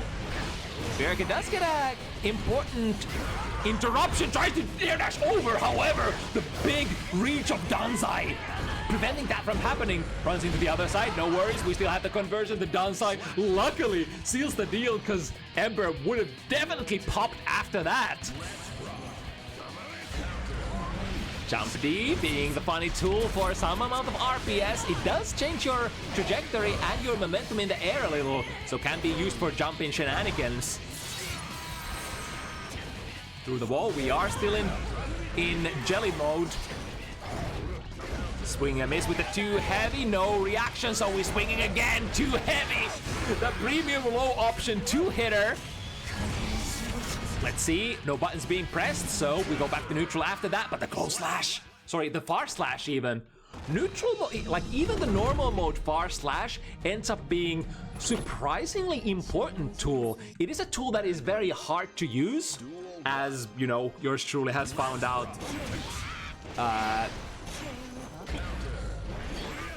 In the games that I've played as well. But if you're not... Oh my god, that was a ballsy play, just transforming in front of Vireca. Able to get a nice uninstall as well. So saving that 1/4 threshold here for a rainy day if we want to activate. Of course, the more optimal play would be to go past like half jelly before going for the activation. Especially when the opponent has so much health still. Reaching for the throw. Nobody home. Same thing for Vireca. And now we got a very nice activation. Choose to spend RC for that as well. Plus frames. But backdashing, yeah. I think the two mortal enemies of Dansai on block are either FD, which would push you so far away, or then just backdashing afterwards. I'm not even sure what options Abba would have to use to catch that catch a backdash after a normal range Dansai. All right, burst out. Half jelly still nice whip punish. Too bad that didn't lead into anything. Because if you can manage to get any sort of advantage going on, any sort of combo even, when Abba has, you know, the jelly timer ticking, you're usually in a winning position for that round. Oh, the whip punish! Oh my god! Doesn't get the activation though, because the animation, you need the animation to go into the mode, I think. Counter hit, into, tick throw, and then the neutral jump shimmy. Very prevalent option in especially lower levels of play. Very potent. And becomes, it sort of becomes a much more problematic option when we move into the super competitive levels of play. A big combo here for Ember. And still half jelly ready to go. Swings a 6S, no fear whatsoever. This will be a pop, right? Yeah, I think Ember tried to uninstall there, but... all right, 6 heavy into a cash out. This could be a kill with a super. Not quite. Still anybody's game. Pop. Bar slash plus frames. Are we gonna get an anti-air? No, just waits for Ember to fall into position and get punished with a throw instead. Normal mode super. Attempting a wave punish with Vortex. Vireca is playing surprisingly from very far away here. Trying to stay outside of the sort of active range of where Ember could do stuff on Abba. Mankind. Duel 1. But now Ember has been able to mount a decent amount of momentum going into this set. Oh, nice! Actually getting a key grab from that range. That will unfortunately take Ember out of the mode as well. But you know, it definitely is a safe kind of a play. Because like as long as you never oh, a little too high here, Pop. I love that. It's like you want to extend into this. All right, I'll gamble for the round win. I'll gamble everything, in fact. Starting with the tilt. Ooh, pressing buttons on their own wake up. Works out for Ember though. Plus frames. Are we gonna be brave enough to try to escape? Not this time. Far slash wings a hit. And now only one hit is what Ember Falls needs. Very important whip punish. Can be forced to pop. No, not before the far slash lands. You know, when you're in that high jelly situation, you can kind of take your sweet ass time in a way. I mean, you can't, but you can. And especially at these skill levels of play, every single one of those far slashes into, like, even if it's into a basic 1-2 Reca confirm, they're gonna do quite a lot of damage. And you can afford to, you know, with that mode active, you can swing some of your mundane buttons. They have really good frame data, very hard to punish, very hard to challenge, especially. And now looking for a way to go into the install mode, won't be able to find it. Hello? No, they're not getting hitbox, no! Vireca extending themselves into it prematurely. That was, but I can't blame Vireca. That was a very weird kind of a situation here, from the cross-up conversion towards the left side, and then it's like, is it my turn? My turn? But getting clipped by the super and then going through the wall on top of that. Alright, the deflect shield is baited. Momentum burst, stay in the corner. A couple of different options that Ember could do here. FD is the option initially. Now, yeah, the challenge with that 5-framer. Not sure what Ember was trying to swing with there, but that seemed mighty slow. So Vireca scoring the hit. Nice whip punish out of that backdash. But the 6S, the 6Ss have like a little bit of oomph, a little bit of rewards here. Vireca has swung some very decent hits with that, both counter hit and otherwise. But it can be hard to hit confirm into, especially from those far ranges. Nice whip punish again. There we go. Now we got the full sequence. This is a moded super, so plus frames. Yep, gets enough plus frames. Oh, will this punish? This could punish the landing. No, he still had the double jump option available. So Ember not panicking in that situation, just taking the double jump and being safe. Super is available. And we're gonna get it as well. Was that the 7th win? Yes, indeed. From the set point position, Ember was very back and forth at the start around those 2 games for both, and then Ember was able to figure something out and find their stride with this very, very momentum-based character. Able to weave in and out of the mode as well, and a lot of very like more safer kind of plays, I would say, than you tend to see from many other players. It's, you know, the sort of the nature of the character sometimes steers you in a direction where you just go, fuck it, all in. It's do or die, kill or be killed. But a lot of the conversions, Ember chose to actually hit confirm into like maybe a key grab out of the install instead, in order to keep themselves very high up on that jelly and securing a, you know, position where they can even, you know, contend with a full jelly gauge even if they get hit in the subsequent situation. It's very interesting stuff. Alright, we got 2 more to go. Next one would be RageWolf versus Dust. More ABBA gaming here. Increasing the skill bracket a little. Moving into, is this yeah, this is an intermediate bracket match, right? Depending, of course, what is your sort of definition of intermediate. I usually try to go with the community.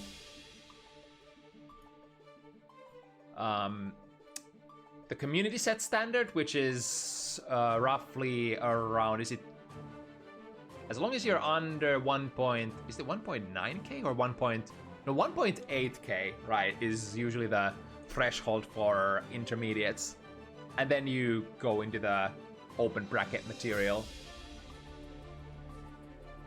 But either way, continuing the theme of the evening, we've got a super hard hitter. At least one of the players are gonna be swinging it really hard here. Dust with the ABBA, contending RageWolf's much more softer, much more control-oriented character. And I would be like, if I had to take a guess, is Bridget is probably one of the harder matchups for ABBA, for being that character who can actually control you. Has access to you from even half screen range, doesn't really allow you to ever install for free. Ooh, here we go with the reversal super. This will activate the mode. And now, even Bridget has to be very scared on that Oki situation, because Dansai, of course, is that option that can completely counterplay your reversal DP. With the double jump, anti-airs with a 5k of all buttons. That was a very patient play. And the conversion, hard knockdown through the wall. So far, so good for RageWolf. Just with a safe jump, nothing special. The opponent has the jelly, but the opponent will not have the opportunity to activate at any point if it's any of RageWolf's concern. That's kind of the textbook, I think textbook match example for how you want to play on Bridget when it comes to this matchup. Again, setting the yo-yo. We have the threat there to go for rolling movement if given the opportunity. But also the combo breaking option of the yo-yo coming back. Oh, nice! With the command dash goes under, making that 5 heavy probably slightly minus. Was that even a pun? That might have been a punish, actually. I missed it. With the strong backdash, able to backdash out of a blue wild assault, but of course, you have the strongest backdash in the game while you are in that install mode after all. With the loop. 6 heavy is not quite enough, but still Dust is in a very precarious position. No jelly whatsoever. Only 75% meter and zero, absolutely zero life to spend. Will end up in the end having to bow down. Was that, wait, did I actually miss? Mankind knew that. Was that the first game? Or did I forget to put points on one player again?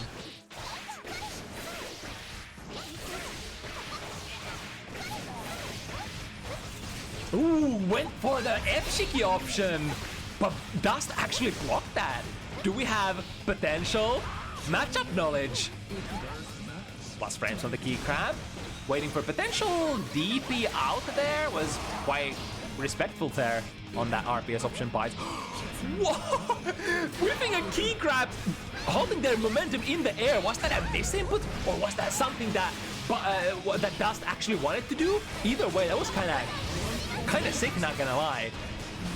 Once again, with the command dash option, trying to creep ever so closer to the target. Oh, okay. Meter solves everything. Most of the time. Got the punish on 2k, no full conversion though. Bites is still in the mode. Yeah, complete whiff on that. Danzai. It's kind of like, it is a very strong tool, but if you completely airball it, then definitely characters like Bridget are 100% gonna whiff punish it. Make no mistake.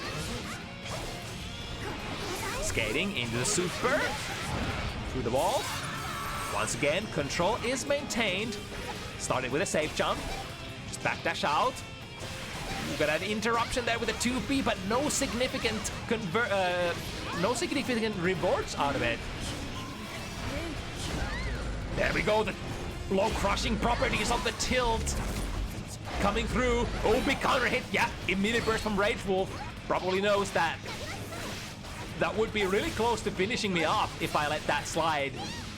And since the opponent is so low health, might as well spend the burst now and return back to the dominant position. Duel 1. Let's rock. go backdash, repositions RageWolf in a nice place to be able to press buttons after that whiffed tilt. Here comes the jump in RPS, both players swinging sort of a miss.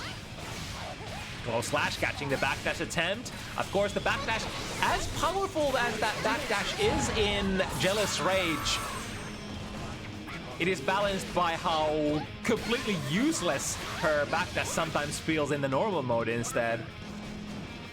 I mean, still not as useless as Slayer.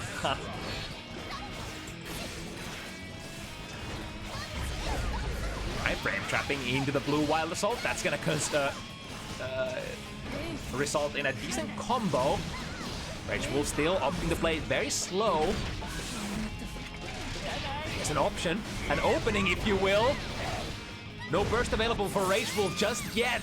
So we have a small window of opportunity to perhaps burst the opponent down a steal. Overhead. Ooh, that was a good burst timing for RageWolf. Now the downside is that Abba is gonna have a little bit of a life lead, but on the other hand, life leads, life situations just don't mean anything to you because you're the person who gets to push the momentum. Nice air throw. When you are this low on life as Bridget, though, you gotta be a little careful even against the normal mode super. It's like even though the damage is low and even on block you can't take your turn back on Abba, it is still a little bit of damage. So if you're technically gonna die on the next hit, then the full screen super, the full screen kick super might be something to be concerned about when you're fighting against Abba. Big damage though. Wait, what? Was this from there must have been so much risk here. Look at this damage. This is on Abba. Abba is one of the toughest characters in the game in terms of defensive modifiers. Wow, we're just casually two-touching? Is this what it is? Is this what it has come to? All right, thank God. 1 pixel away from two-touching. But still, pretty damn impressive.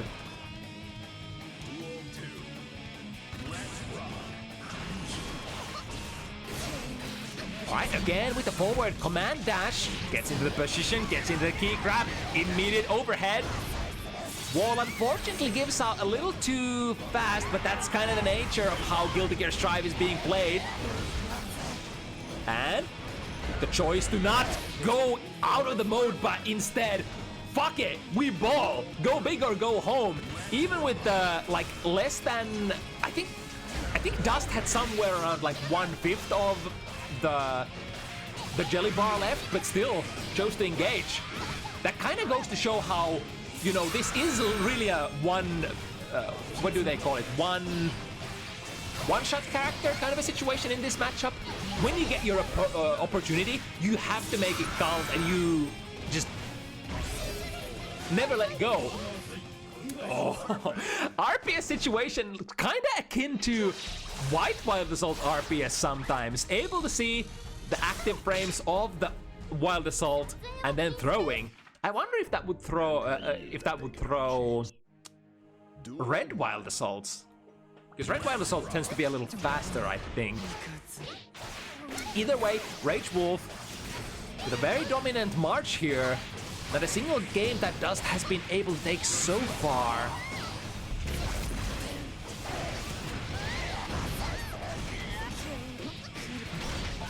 Here we go, into the mode. A big opportunity. RC, more overheads coming. Babs worried about the burst. Here, low slash out of the sky, any hit would do. Oh, chose to deactivate. Tough decisions. Like sometimes, don't tell me Dust is actually gonna lose this. No way. No way. Say it isn't so, Senpai. The unactivation, the uninstall might have cost them the round. RC? Yeah. Okay.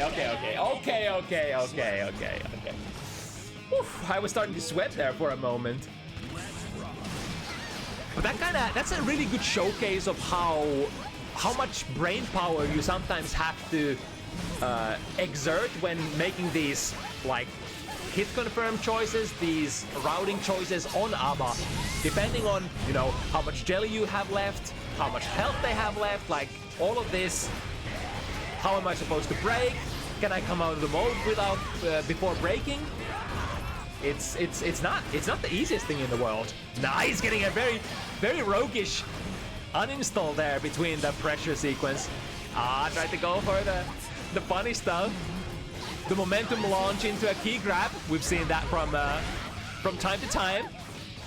I think first time we get see trying to be utilized in this set though. Punish? No punish there on the Vireca 2. And Dust finally is able to put themselves on the board. It has taken a couple of rounds, but perhaps, as they say, it might have just been data collection. It might have just been warming up your hands. This is where the set might actually start.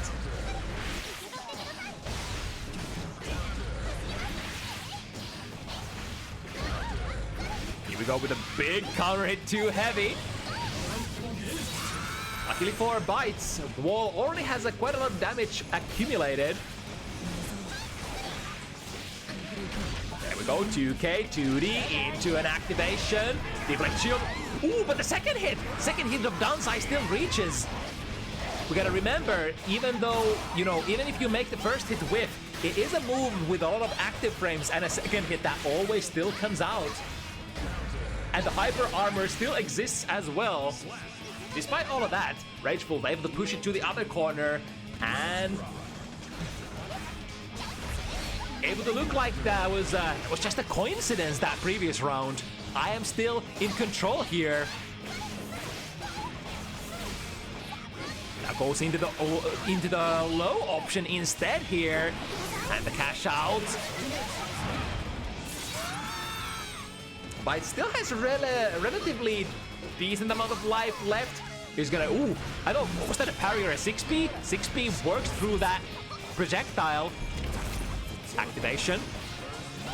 Ooh, aggressive posture from RageWolf. And a punish on the downside again, but no combo. At the same time, we need to come out of the mode, but also we need to not come out of the mode. Very difficult situation for Bites there. Again, the routing is everything. You can of course route into stuff that, you know, knocks them down and allows you to come in and out of the mode as well. Generally, that's gonna cost you like 50 meter. So something like, I don't know, what's the most common thing we've seen? Like Vireca 1, Vireca 2, RC, deactivate, and then key grab, something like that. Ooh, just barely missing the key grab. Would have been okay on block as well, I think. Is the aerial key grab is still plus frames, right? Or maybe? Pressure string is taking Dust into the corner. Ooh, we'll be able to block that. Yeah, just being patient, not trying to overextend between the punishes. Still alive somehow, but would require Dust to be extremely patient here. Because, you know, those block strings from Bridget take quite a while if you go through them.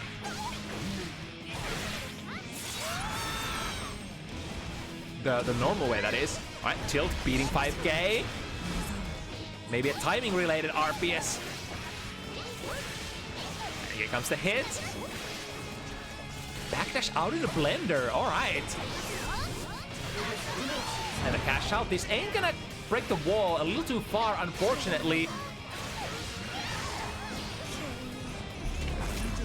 Got the activation. The aggressive yo-yo punch will initially prevent Dust from dashing in. We have the overhead. Spending doubled it up and just committed into the very last of the jelly bar instead of deactivating there.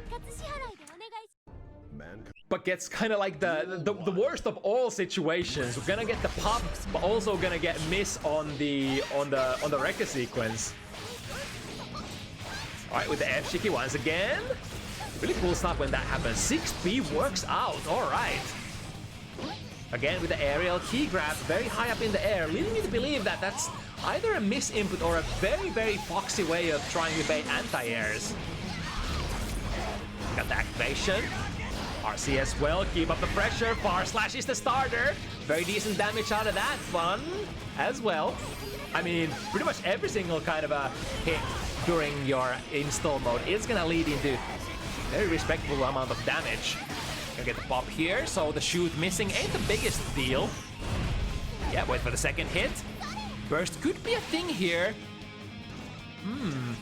Was that a bait? Spent the RC in case Dust wanted to burst, still goes for it. But this will be a tough one, because we are against the... Oh no, that was a good idea. I mean... I wonder which came first, the mash or the whiff. Either way, Dust still survives to fight another day. For now, and with a little bit of a buffer, can still lose a round. Can in fact lose 2, but 2 is the maximum amount. After that, it will be RageWolf taking the set home. And this round, looking very nice for RageWolf. Dropping, ooh, missing the conversion. Plus frames for the key crab. Tilt in 2, no, the leggy is active. No pressing buttons here. And set point position once again, RageWolf. Preparing himself to perhaps finish the round, missing a 2B. That command dash, though, is that plus frames? Nobody knows, unless you're an ABBA specialist. Big starter, we still have decent amount of jelly. Goes for the cross-up option. Not sure if that was a cross-up or from the front. That was a cross-up for sure, right? Into an overhead. Many are the mix-up options that are available in that Jealous Rage mode. DP, a very rare sight, but works out. 6P anti-airs are still on point as well. Wait, was that? That kind of looked like Dust did block the initial 5D, but not the RC explosion there. Last dance perhaps for Dust, very important mash. Didn't get into the mode though. No key crab conversion. And challenge on the -1. Is this gonna be the end? Drifting forward, RageWolf gets to set up the yo-yo. The over, no! Went for the throw with the command crab, but the yo-yo activated a little too early there. And basically screwed up the whole sequence, putting Dust in an invulnerable state. Is that what I saw? That's kind of what it looked like. The passive yo-yo coming back and just screwing up the command crab setup. And Dust living to fight another day. Critical whiff on the key crab though. That's kind of its major flaw, because the key crab for some reason has a very, very limited range. To balance the fact that it is plus, is it +2 or 3? +2 or something like that on block? Alright, the command dash info frames are still active. Shoot RC into the low, we get the mix-up, alright. Close slash finds its mark as well, but we don't have to beat the meter to cash out. Dust still somehow alive, tilting forward. But it seems like RageWolf has had a very active and very successful RPS from those tilt -1 situations for ABBA. Close miss on that, too heavy on that anti-air situation. Oh, I think that gold burst was meant to try to frame trap or like counter anti-air that 6P, but fired it a little too far. Now Dust once again on their last legs, counter hit. Switches the position, drops the combo in the meanwhile. However, we are scoring the hits. It is a safe jump and close slash punish should seal the deal, especially with the 50 meter. RageWolf takes it over, bites the dust. 7-2, able to maintain control for the majority of the set.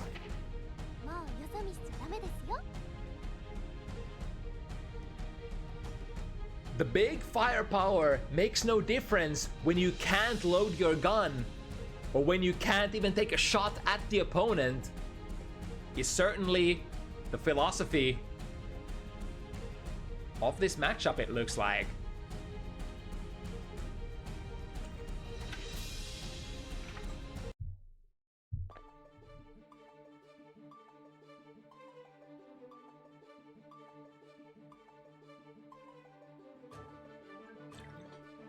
All right, and moving on to the last matchup of the evening then. This is actually a surprise for me. I don't even remember what we got in here. Ah, yes. Ah, this one. All right. Sin versus Mei. Azor versus Sche'Peke. Now, it's been a fairly long while since we saw Azor? I'm actually not sure which is the right pronunciation. How do you pronounce this word in French? Azor? Azor?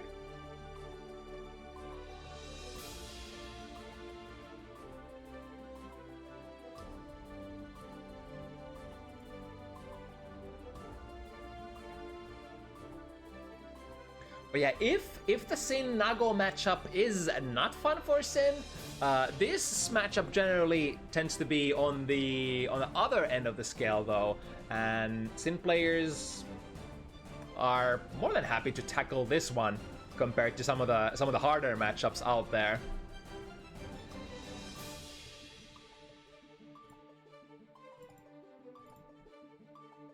Let me actually check what is the last that we had Azor on board.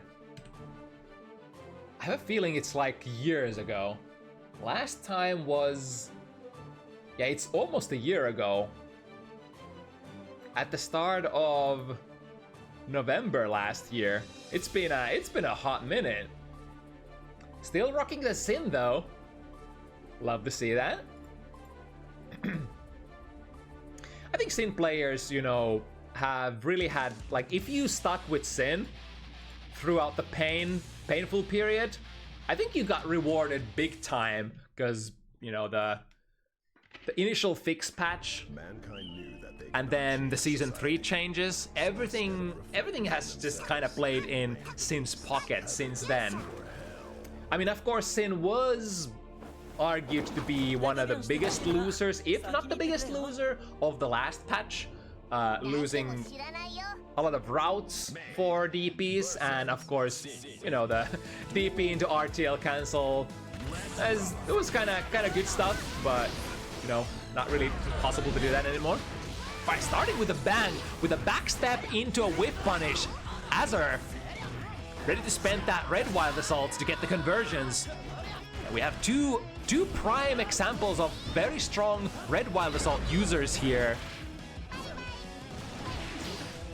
And Mei especially, I want to say, because Mei often can't convert combos like out of certain hits without 50 meter. For those times, you're always relying on your red wild assault. Oh, I love that!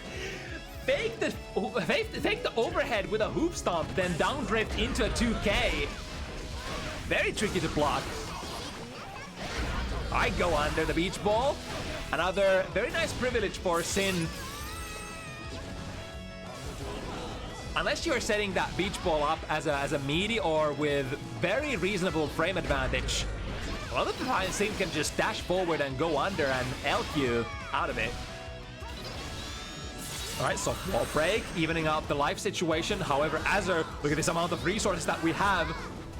Maintaining a defensive posture, inviting Sche'Peke into that jump heavy. There we go! Eventually they have to engage, and there we go. Could even RC? Nope. I think that was actually too far to RC the TB. Right, Azor takes up the first point here. I really like the pace change there, recognizing the situation. Ooh, big counter at 2D. Ah, this variation of the combo, I like it. So 2D is definitely one of the most beloved buttons for Sin. For it is probably your fastest, like, mid-reaching button, but also the counter hit damage from 2D. Really good. Ah, missed the dash cancel combo. Still able to procure it afterwards. Get the quick confirm into a Kara Super, and then YRC at... I was almost ready to say that that's way too far for the YRC to actually connect. It did connect in the end, but Azor was also ready to hold back there. Jump K into jump D. Love that combo too. Right, go under with the 3K. Exactly what the doctor ordered there. But now the close slash pedaling begins. The stagger pressure, Sin being like, even though Sin not necessarily that like the strongest pressure character per se. Yo, okay, we were just ready for that, whatever that was. Going for the relatively preemptive 6P, preventing Sche'Peke from getting that momentum sling out. Swinging wild, yeah, fishing for the confirm. Engage that actually was the land as hit. Bar slash working as a makeshift anti-air. Oh my god! Into a fully charged 5D. Who would have thought? Not me. Not Azor even. TP still hits. A slightly awkward angle forcing Azor to spend that stamina and still lose the momentum out of it. But hey, weird angles. I mean, some DPs, some weaker DPs would have just missed there, right? So getting a hit to begin with is probably a privilege. Right, from the Dolphin Kiss. Oh, it's gonna be a big one. Azor knows. So immediate burst. There's a melt touch. Oh, I love that. The counter anti-air. Jump in, go for the Orca. If they dare to hit their strong 6P option, they're gonna be toast. Dashing, oh my god, from the other side of the screen, no fear, Sche'Peke. No S buttons were pressed that day, or that round at the end. Nice, good whiff punish once again, going with the very safe round start option. Take a step back. If Mei wants to press any of her S buttons, she's gonna whiff. Speaking of whiffing, both players whiffing a throw here. That backdash, that 6K is such a nice tool after hard knockdown wall break, because it tends to reach so far that it's almost impossible to backdash out of. And with its, is it 6 frames of actives? It's, you know, a lot of backdashes just, it can't even backdash out of it. Just don't have the active frames, or the input frames. Once again, Elk destroys the beach ball. Ah, the second hit on the way down. Good challenge, finding the low, but not having didn't have the tension that time, unfortunately, for Sche'Peke to convert that straight hit. Very nice angle and timing. Close slash ranks as a punish, however, not the cleanest one. Both players scoring a lot of very random hits. Sche'Peke especially in a position for most of that round where they didn't have the 50 meter and they didn't have the 50 burst either to fish for those red wild assault conversions. Waiting for the whiff punishes. Oh, and then shifts it up and goes for the approaching option with the Dolphin instead. DP works out, misses the second hit, but still getting decent amount of plus frames. Reversal Orca works out, both players. Let me introduce you to my reversal option, and then that close slash. It's been from the start Strike Thrower's game, and Sche'Peke gets the grand prize there. Opponent pressing a button into your close slash. Feels so good. Ooh, that was nice. So the double bait option here, or the backdash, was basically either a bait on a deflect shield or a throw. Works as a shimmy that way. Drop the combo, unfortunately, but we have so much meter to make this happen. Through the wall, and now Sche'Peke in a little bit of a pickle. We can cancel. Yep, this pressure ain't gonna end anytime soon. Taps on the 5D. That time, Azor didn't have the 50 meter just yet. I think wouldn't have been able to build it either from the positive bonus, so technically if Sche'Peke, oh my god, but hold that thought, we got a big counter poke with the 5 heavy. Oh, and then the spaced 5D, working as almost like a footsies option, in fact. Yeah, try to go for it again. The thing is, it has a, I think if I recall correctly, it has a lot of disjoint and it has a lot of reach as well. So sometimes Mei players get a little cheeky with it.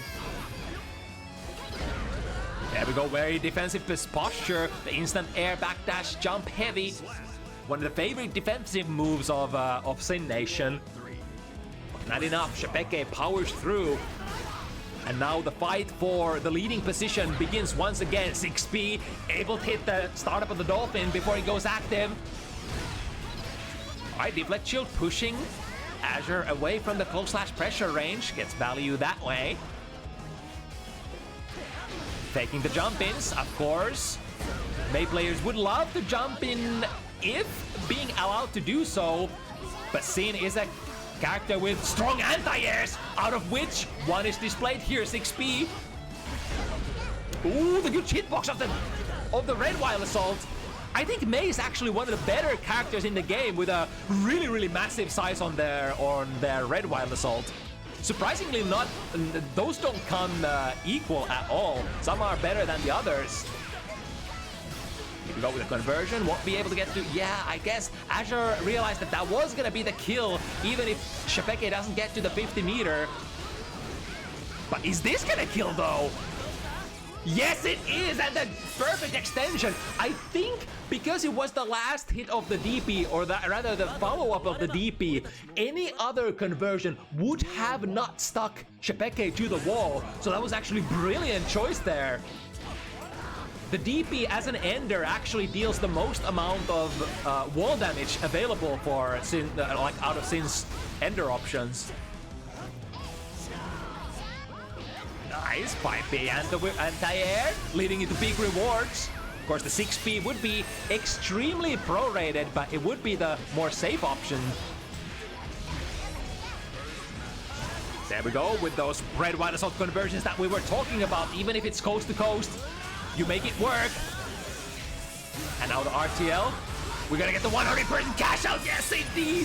Very good presence of mind. The Tyrant Barrel, only 50 meter option, might have actually not done the deed there. But Azor, being smart Sin player they are, realizing it's my time to shine. It's my time to use that fun tool, the 100 meter RTL that you don't get to use very often. Good check there. Ooh, that was a very cheeky one. DP and the optimal punish. Close slash. We're taking this to the corner. A little bit of a drop here. However, Sche'Peke gets to keep the position. The double jump. Good RPS. And the jump slash preventing the jump D shenanigans from Mei gaining any sort of free real estate. Now even Stevens, both players with the 50, drifting forward. Ooh, the respect afterwards though. I think Sche'Peke was probably a little worried about drifting into a... Duel 1.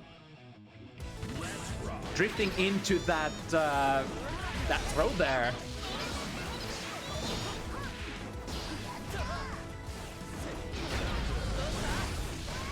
Ooh, nice conversion.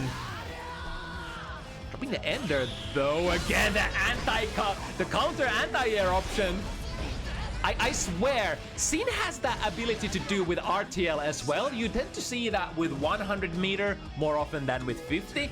But, you know, a lot of characters who have air OK supers can actually do that. And Sin is actually pretty good with that. Because you can, like, that RTL, if they hit the 6P, you get the wall, right? Even from almost full screen. So the reward is definitely there. The incentive for you to do that as well is potentially there. Now with the back throw, wall slash OTG into the thick throw situation. Caught the backdash, but not cleanly. Oh, again, the jump K, one of the premium air-to-air normals, especially when the opponent is above you. That angle is so sweet. It's so high up into the air. Tries to once again from the round start position. Not this time though, Sche'Peke wasn't quite there. Break the wall with the big 6 heavy, full charge, of course, maximum damage. And now Sche'Peke potentially needs one more.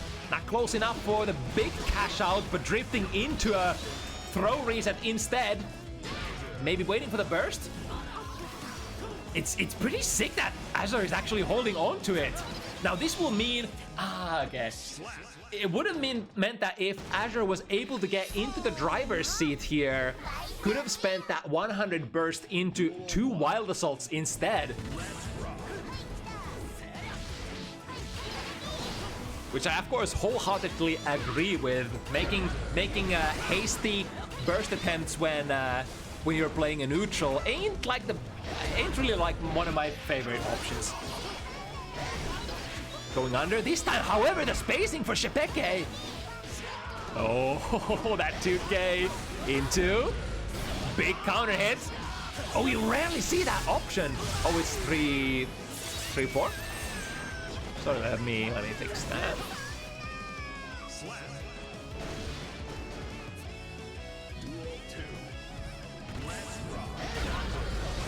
Round start Elk. Again, trying with the dash cancel combo, which would be the most stamina efficient one. Speaking of being stamina efficient, emptying the red wild assault combo, dropping it initially, but still able to get the full cash out. Good reaction times, not letting the fully charged 5D fly. The advantage is definitely on Azor's side, even though they are getting thrown here back and forth, still with the life lead, and still almost 100 meter ready to go. So taking the throw, like, I think Azor was literally in the take the throw mentality here. 3 throws, who cares? You're still on the driver's seat. However, oh no, the drop there, and no cancel, no FD cancel. Azor committed, coming down with the DP, but got anti-aired by that 5B from Sche'Peke. To the other side, immediate DP, that's gonna get punished, not with the biggest punish out of there, but Azor still feels like what's worth a burst. Oh, whiff punish that 2K with a fully charged 5D, and that's gonna deal enough damage. Damn!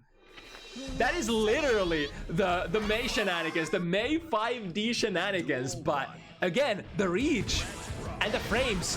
Sche'Peke definitely has been in that situation before, and understand, if they press a button there, it probably has, oh my god, and again, the 2D just keeps whipping into that, or the low option.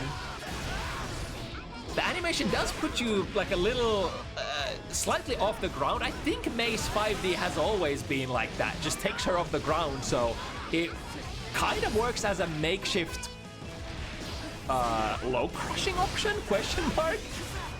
Or is it just the disjoint? Either way, has been working out like a charm for Sche'Peke as of recent. With the basic jumping, jump slash to the other corner, baiting the DP, alright. And again, Azor do it 3 times, alright. If the opponent is not punishing it, why should we stop? And here's a little bit of your own medicine. Are you ready to react it? However, I wonder if Azor actually knew the combo, or if there was just a combo miss there. Like, it's not uncommon that a lot of players just don't know their fully charged 5D combo, because you don't really get to use that very often. Here we go. Oh, I love that. The Elk being the forward moving momentum that that was required for Sche'Peke to land in the corner out of that up dolphin. A simple like forward movement, just pressing forward, micro stepping forward would do it, of course, as well. DP works out this time. The frequency of the DPs has very much so increased as we've progressed deeper into the set. Again! And it's a quite tricky DP to deal with still, because it is a two-part DP. So if you're kind of in the middle of doing something, whipping your buttons, here comes my reversal though. That Wild Assault, definitely the nerf on the red Wild Assault from the last patch, playing into that situation, putting Sche'Peke in a rage where they couldn't reach. And here comes the confirm. Goes with the easy one. Is that enough? Wall stick, yes indeed, just enough. And Azor.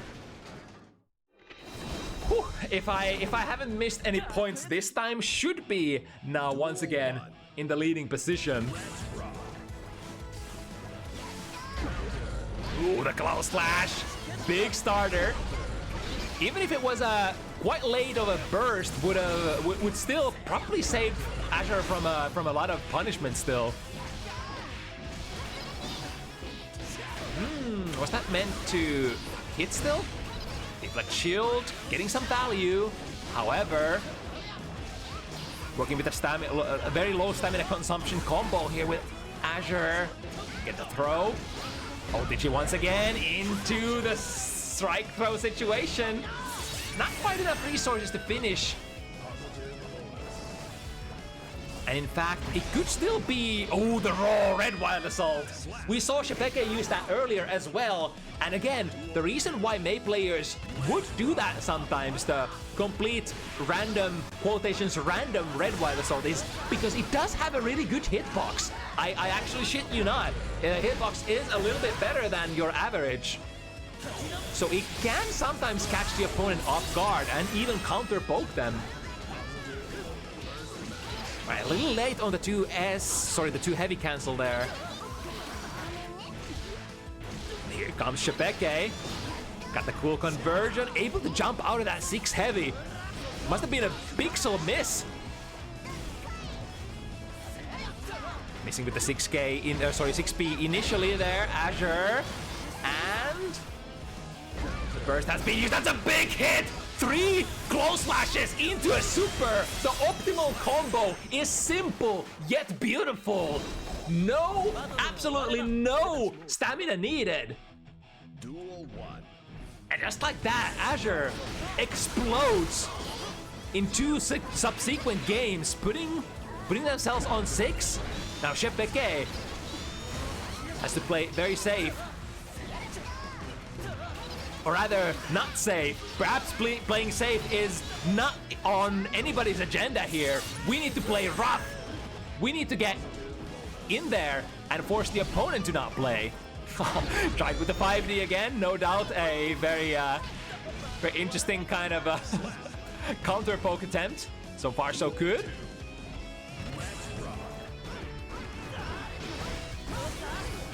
Spending 2 stamina to get into the plus frame situation. Sche'Peke clears that though. Oh, that's a big one. That's with risk as well. So the damage is gonna be massive. Not even a clean hit, and that's 60% of Sche'Peke's life.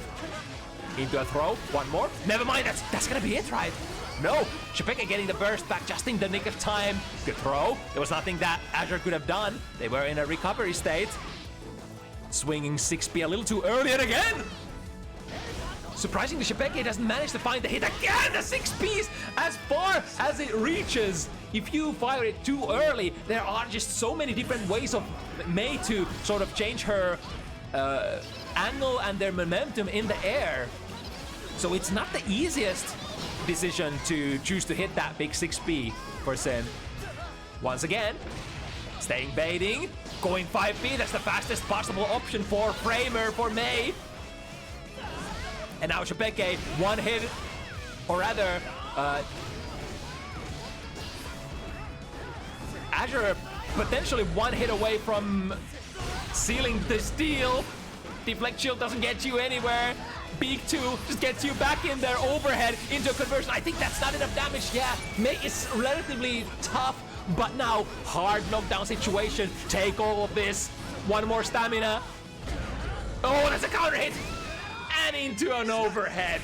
Azor clears it 7-4 in a sick back and forth set. Remember, this used to be 4-4 just a couple of seconds ago. And then the explosion from Azor.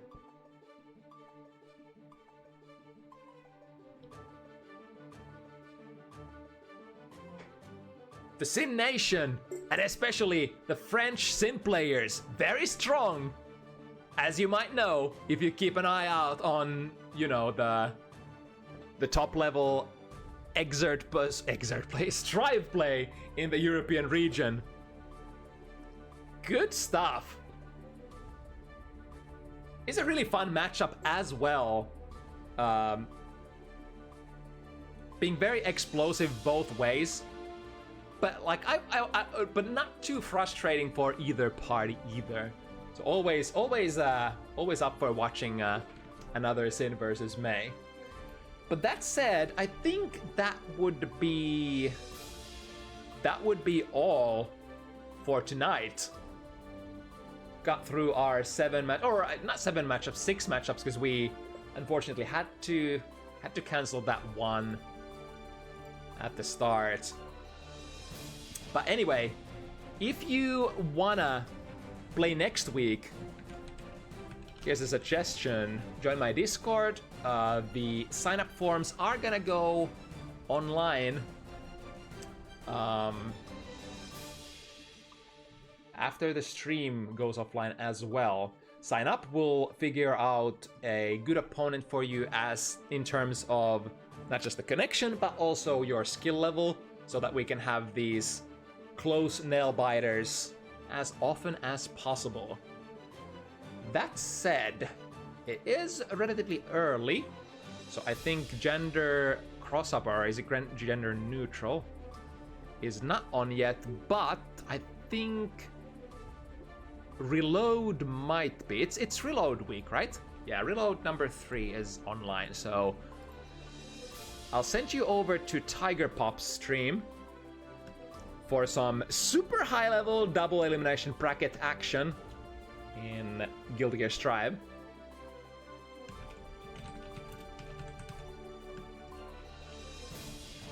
Yeah, that'll be all for us for this week. See you again next Sunday, 5 p.m. CEST as per usual. Thank you so much. It's been fun commentating these matches. And yeah, see you next week. Bye-bye.